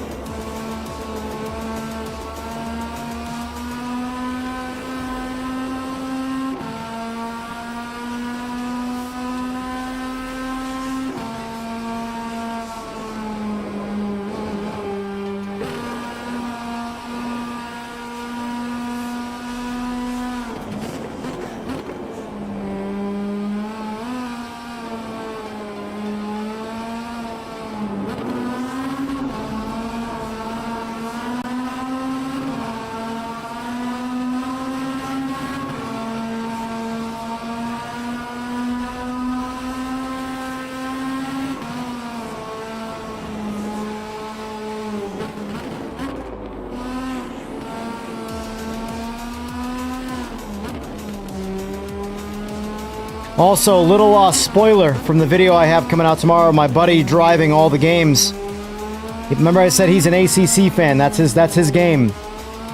He tried all of them, and his favorite experience was Rennsport.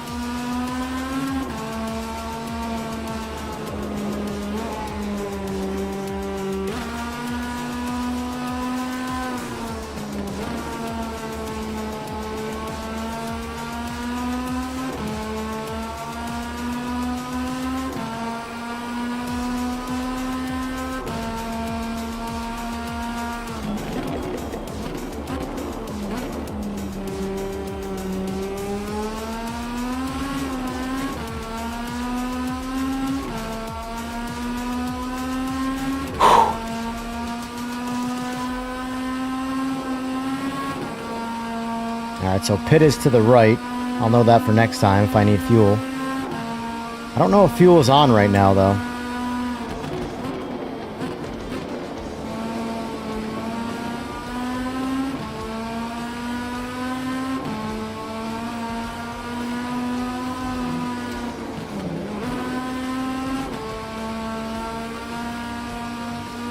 Alright, we're halfway there.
I really like this track. This track is incredible. Whatever fan or team member or whatever says community track, whoever made this or put the effort in, good job, man. This is a lot of fun, this track. You can tell it's a totally fictional reality, but I don't care. This is a fun track.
Alright, last lap. See if we can hold on to this lead. We got a good distance, but he is catching me, so... I've been driving a bit more on the cautious side. And I think I'm going to continue to drive on the cautious side. Because I have a 15-second gap. He's going to have to do some aggressive driving that could eventually cause him to wreck, and even still, while I am driving cautious, to pull me back in 15 seconds is going to take a lot.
Oh, shit. That's not good.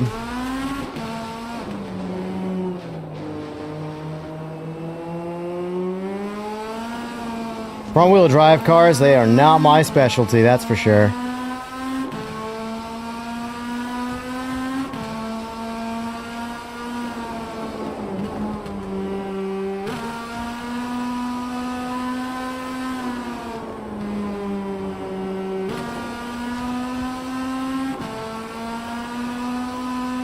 Those guys behind me must be having a battle, because they're catching me, and they're right next to each other.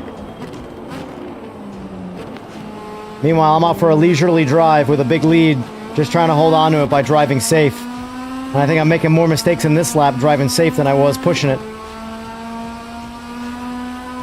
Luckily, it's over. Alright, much better performance this time.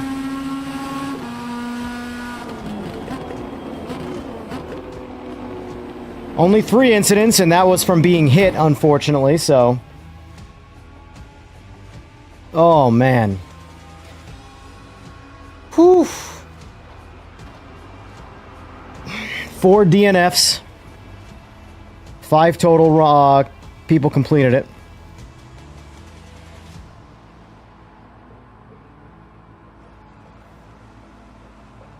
Let's see. Rennsport had so much negativity ahead of its console launch. If they charged a lot less and maybe even rebranded somehow, I think it could have had a good start on console. I think it's doing pretty good on console, all things considered. It's not doing good on PC. Like, if you look at the lobby right now, 2 PC players, the rest is PlayStation and Xbox.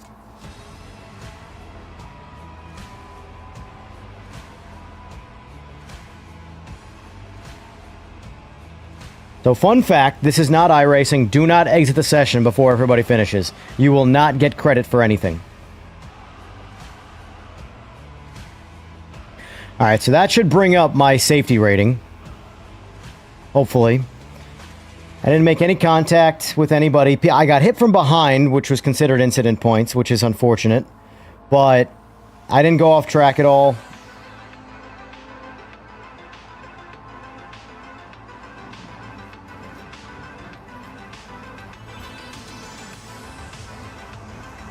Alright, everybody finished.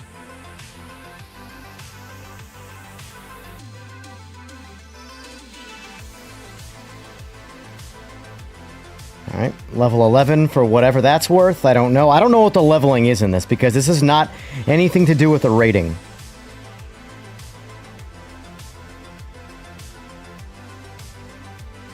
Hey, look at that, boys!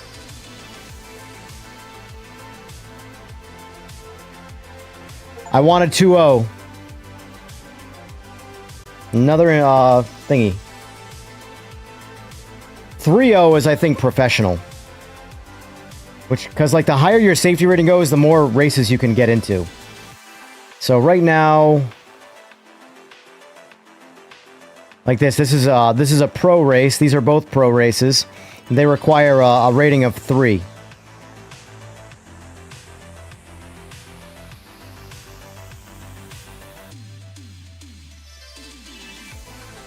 So going to the next page.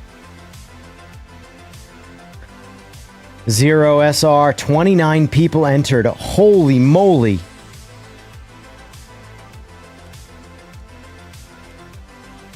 That's going to be a hell of a race. But it's too far away. For the stream anyway. Wait, no. That's in 2 minutes.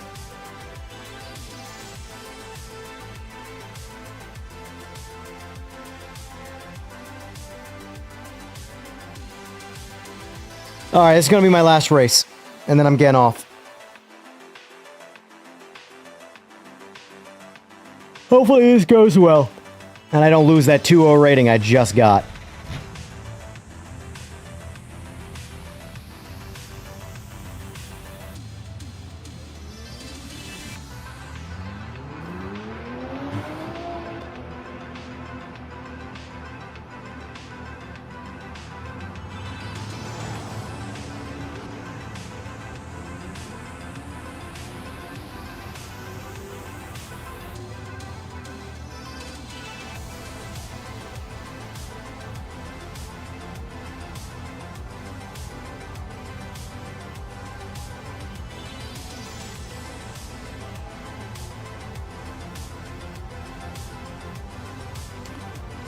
Oh, I'm gonna skip the practice session. I'm quite content not practicing Daytona. Quite content.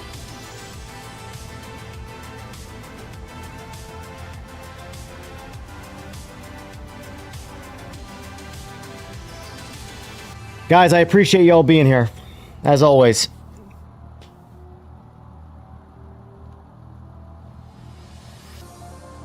I'm liking Rennsport, guys.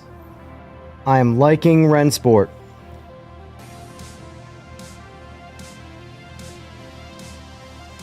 It's one of those things where it's like, it's a shame it's not more popular, but at the same time, if more people publicly play it, like, I know I've convinced some people today in stream to get this game. I'm not trying to, I'm just being honest about what I'm doing. This is an all GT3 race. This is 30 people or so. Whatever the lobby registration said.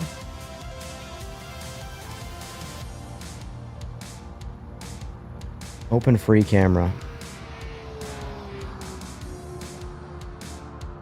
How do I move around on free cam?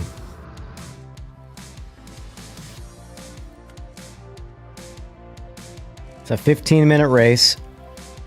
Qualifying up next.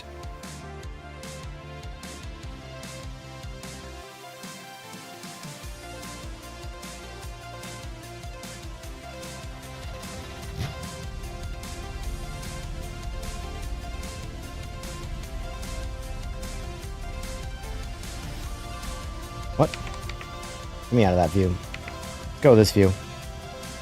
I like this view. Really zooms you out, but you can see. Because if you notice the actual track model, you see the same thing. Like, it doesn't change the view, you just see more of it. Even though it's really only above you, so who cares, but...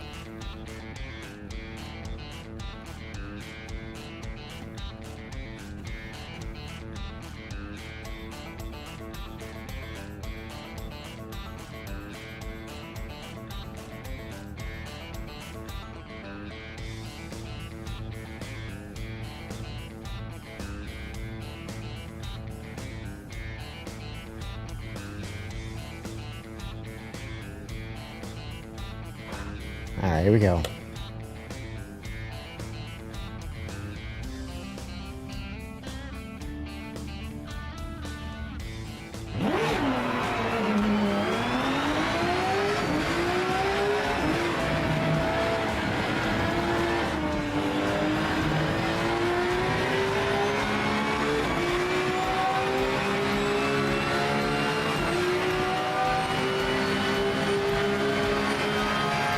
Alright, let's see how we do.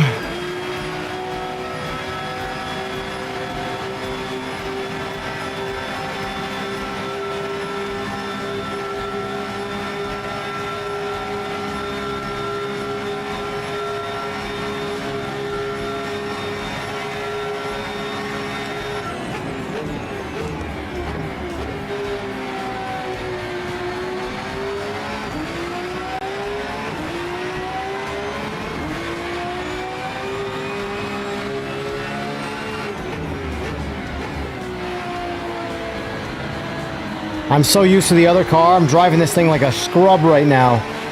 Because this car actually responds when I want it to. I'm used to the other car that doesn't respond.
Damn, 146.8.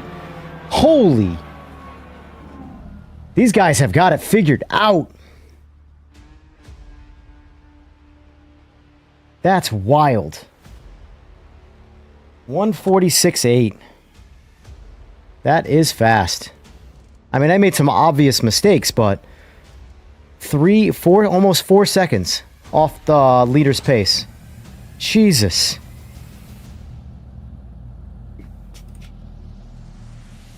All right, here we go. 15 minutes, and then I'm done.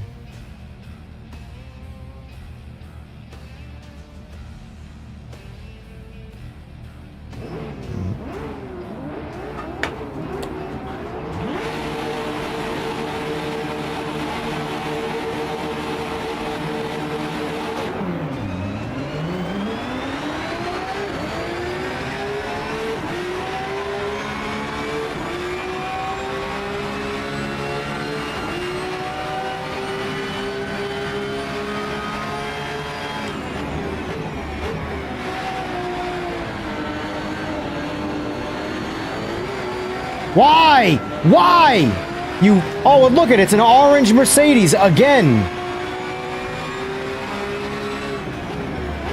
I swear, the orange Mercedes. Yeah, get out of the way, for the love of God. He's gonna crash me in this next turn, though. I can guarantee it. Guarantee this next braking zone, that JMG comes up my ass. Watch.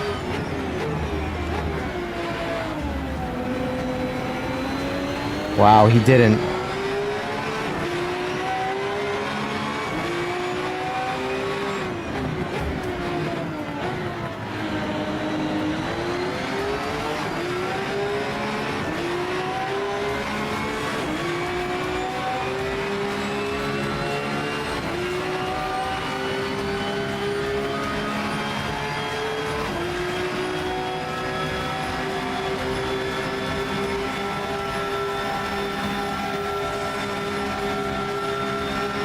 I feel like this is going to be a pretty bad scenario right now.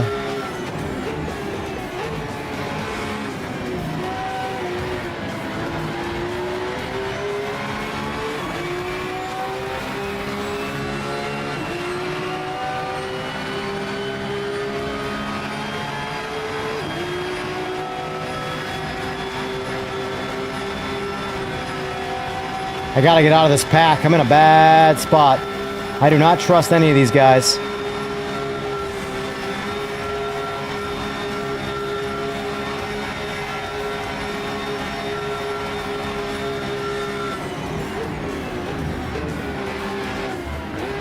Like I said,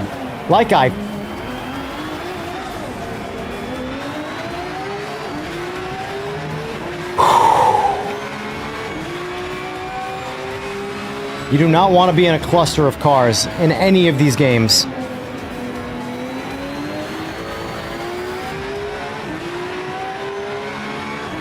Meanwhile, the leaders are just running away.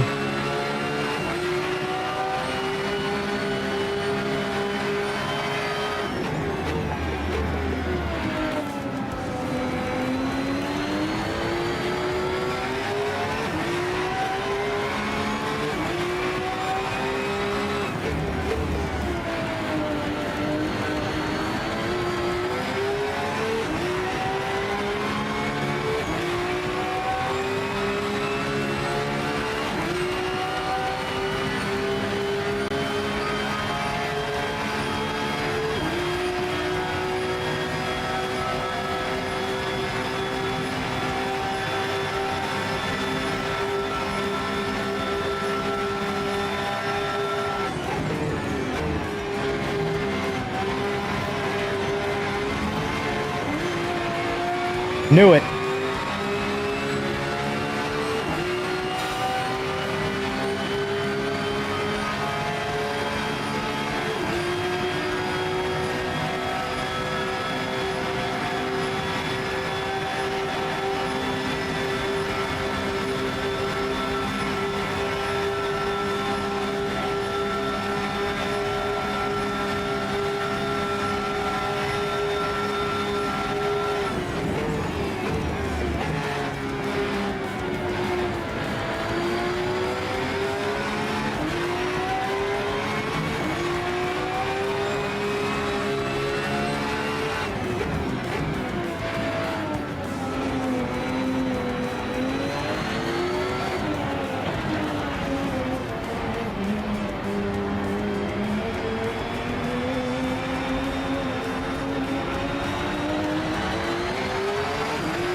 Oh, man.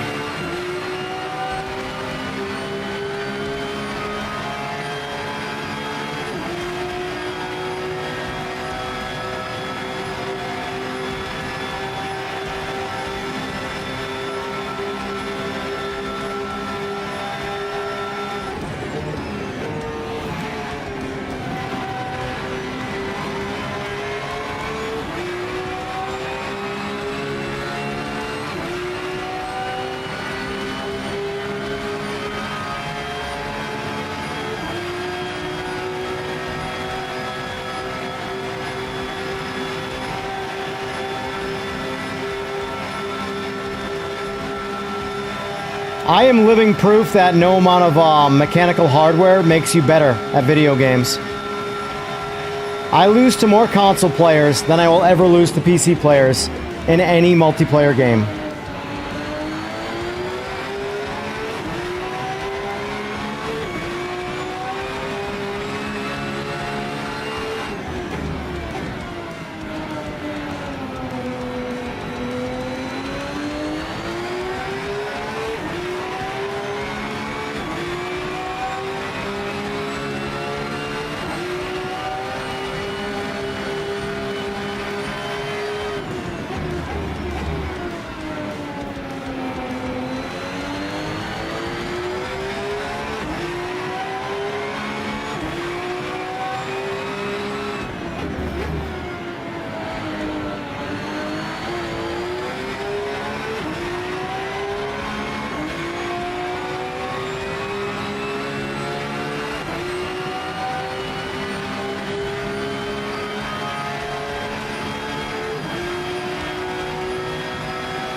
What are you looking for, Stainless? For type of game? Online, competitive, offline? What's your thing? Because that changes the game. PMR versus Rennsport, online, ranked. Right now, there's no competition. Rennsport's better. Right now.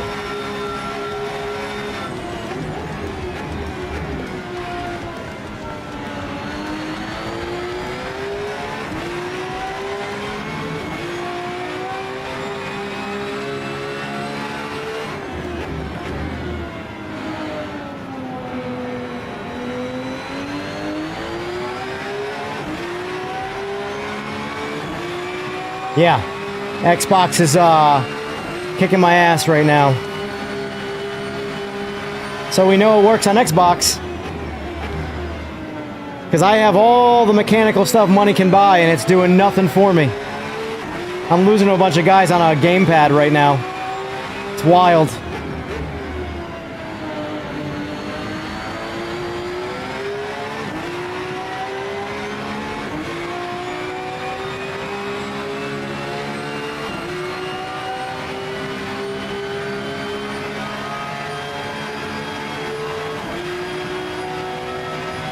Well, if you're looking purely from simulation and physics, I would get ACC.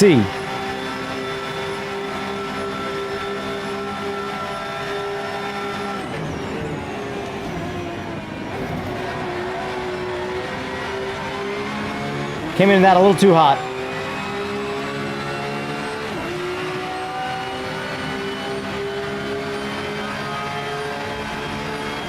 The leader of this race is good. He's just consistently putting distance on me. Outside of my, spin outs and stuff, even when on my, clean laps, he is just distancing me. I went 149.0 is my best so far. And he's just saying, peace out, Cub Scout.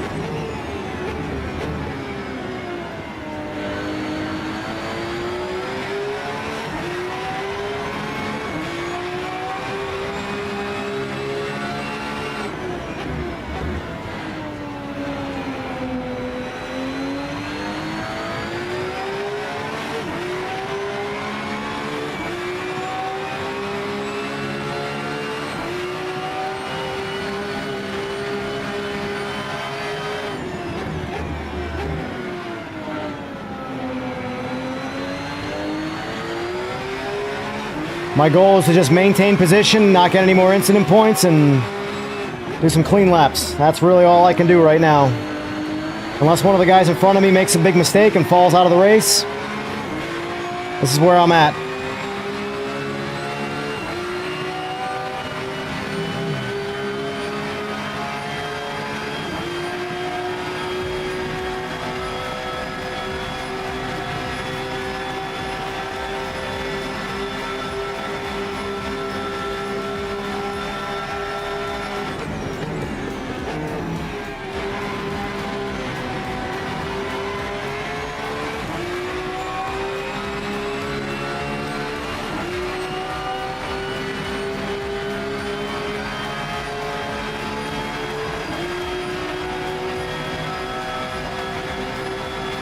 He was asking as a console player, I believe. Chatter.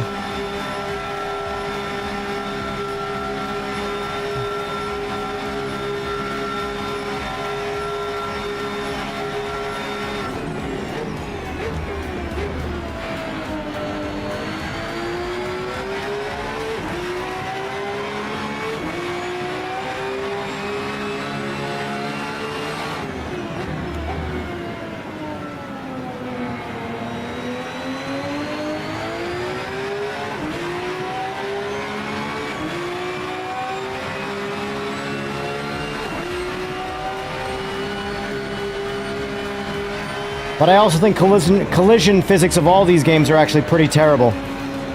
In fact, AMS2 I think probably has the best collision physics just because you can punt AI and stuff off the track and it's, I don't know, it feels good. ACC, it turns into bumper cars.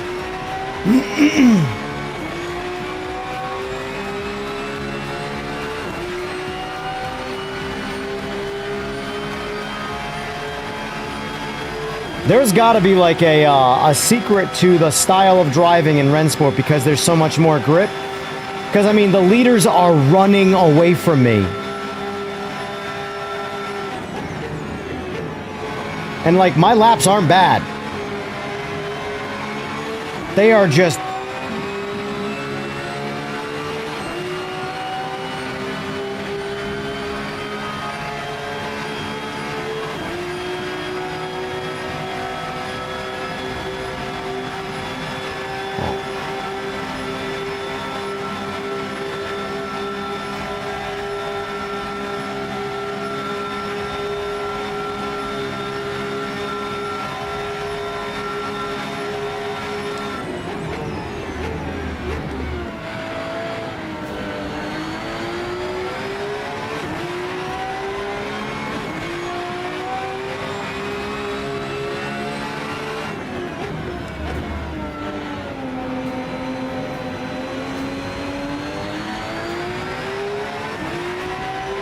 You're a piece of... Oh, man. You have radar, you're looking right at me, and you still try and pull out in front of me.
Is LMU really the king, though, to someone who doesn't enjoy playing it?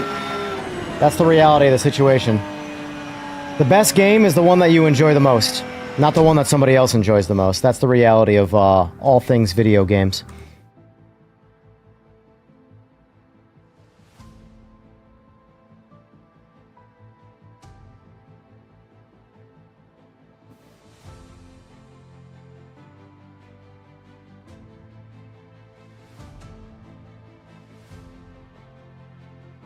Ugh. 242. Goals 3.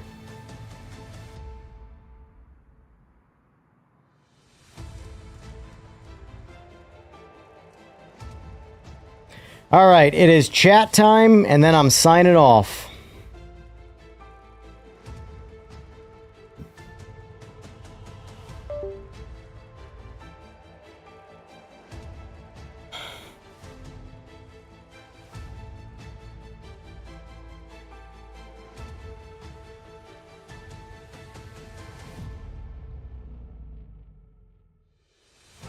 Nothing feels odd about Rennsport. I have to disagree with you there. If feeling like the car has a lot of grip makes it feel odd, then sure. But as far as racing experience, driving experience of like the race cars, you're not... I would argue from my real life experience with tire compounds that Rennsport is more realistic in terms of grip than, say, LMU or PMR. And I know the masses are going to disagree with me, but the masses only play video games, and they don't actually do anything in real life. And I can tell you that feeling like I'm on all-season tires in a full-blown race car, when my regular daily driver street car feels like it has more grip, is not a rational feeling. If it's a hot summer day and the sun's out and everything's warm, I shouldn't be worried about getting my tires warm. My tires are warm. They're ready to go.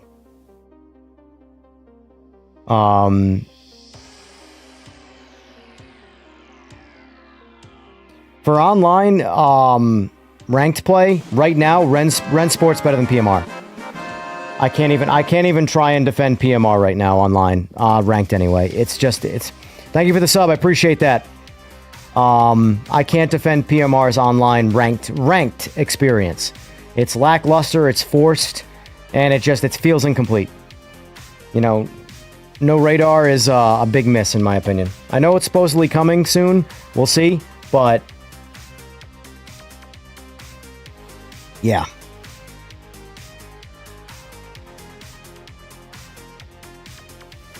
But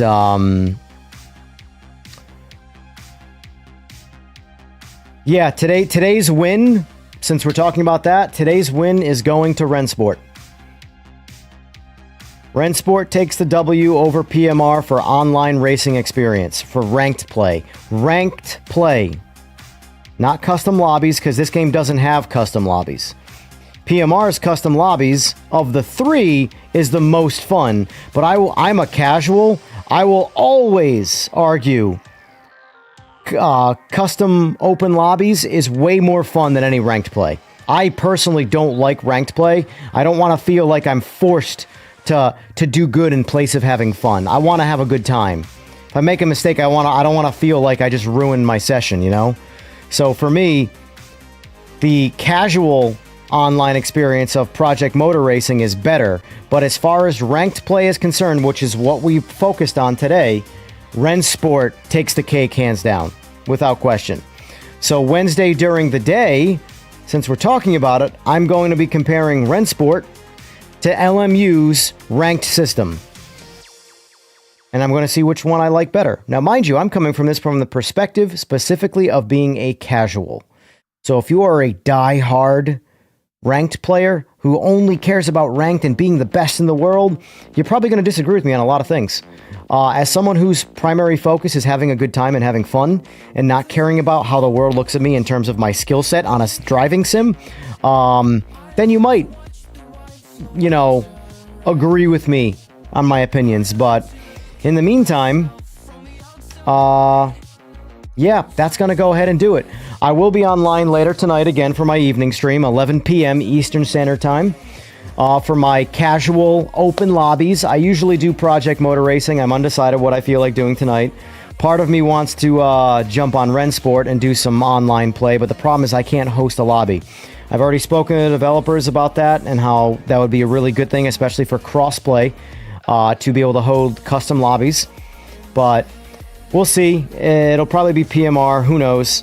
But anyway, thanks for being here, folks. I appreciate it. Thank you for the subs. Thank you for the likes. Thank you for all of the support that you've been giving me. It's been a trip. Anyway, folks, until this evening, like I said, 11 o'clock Eastern Standard Time, 11 p.m. Eastern Standard Time. I'll see y'all then. Take care. Be safe.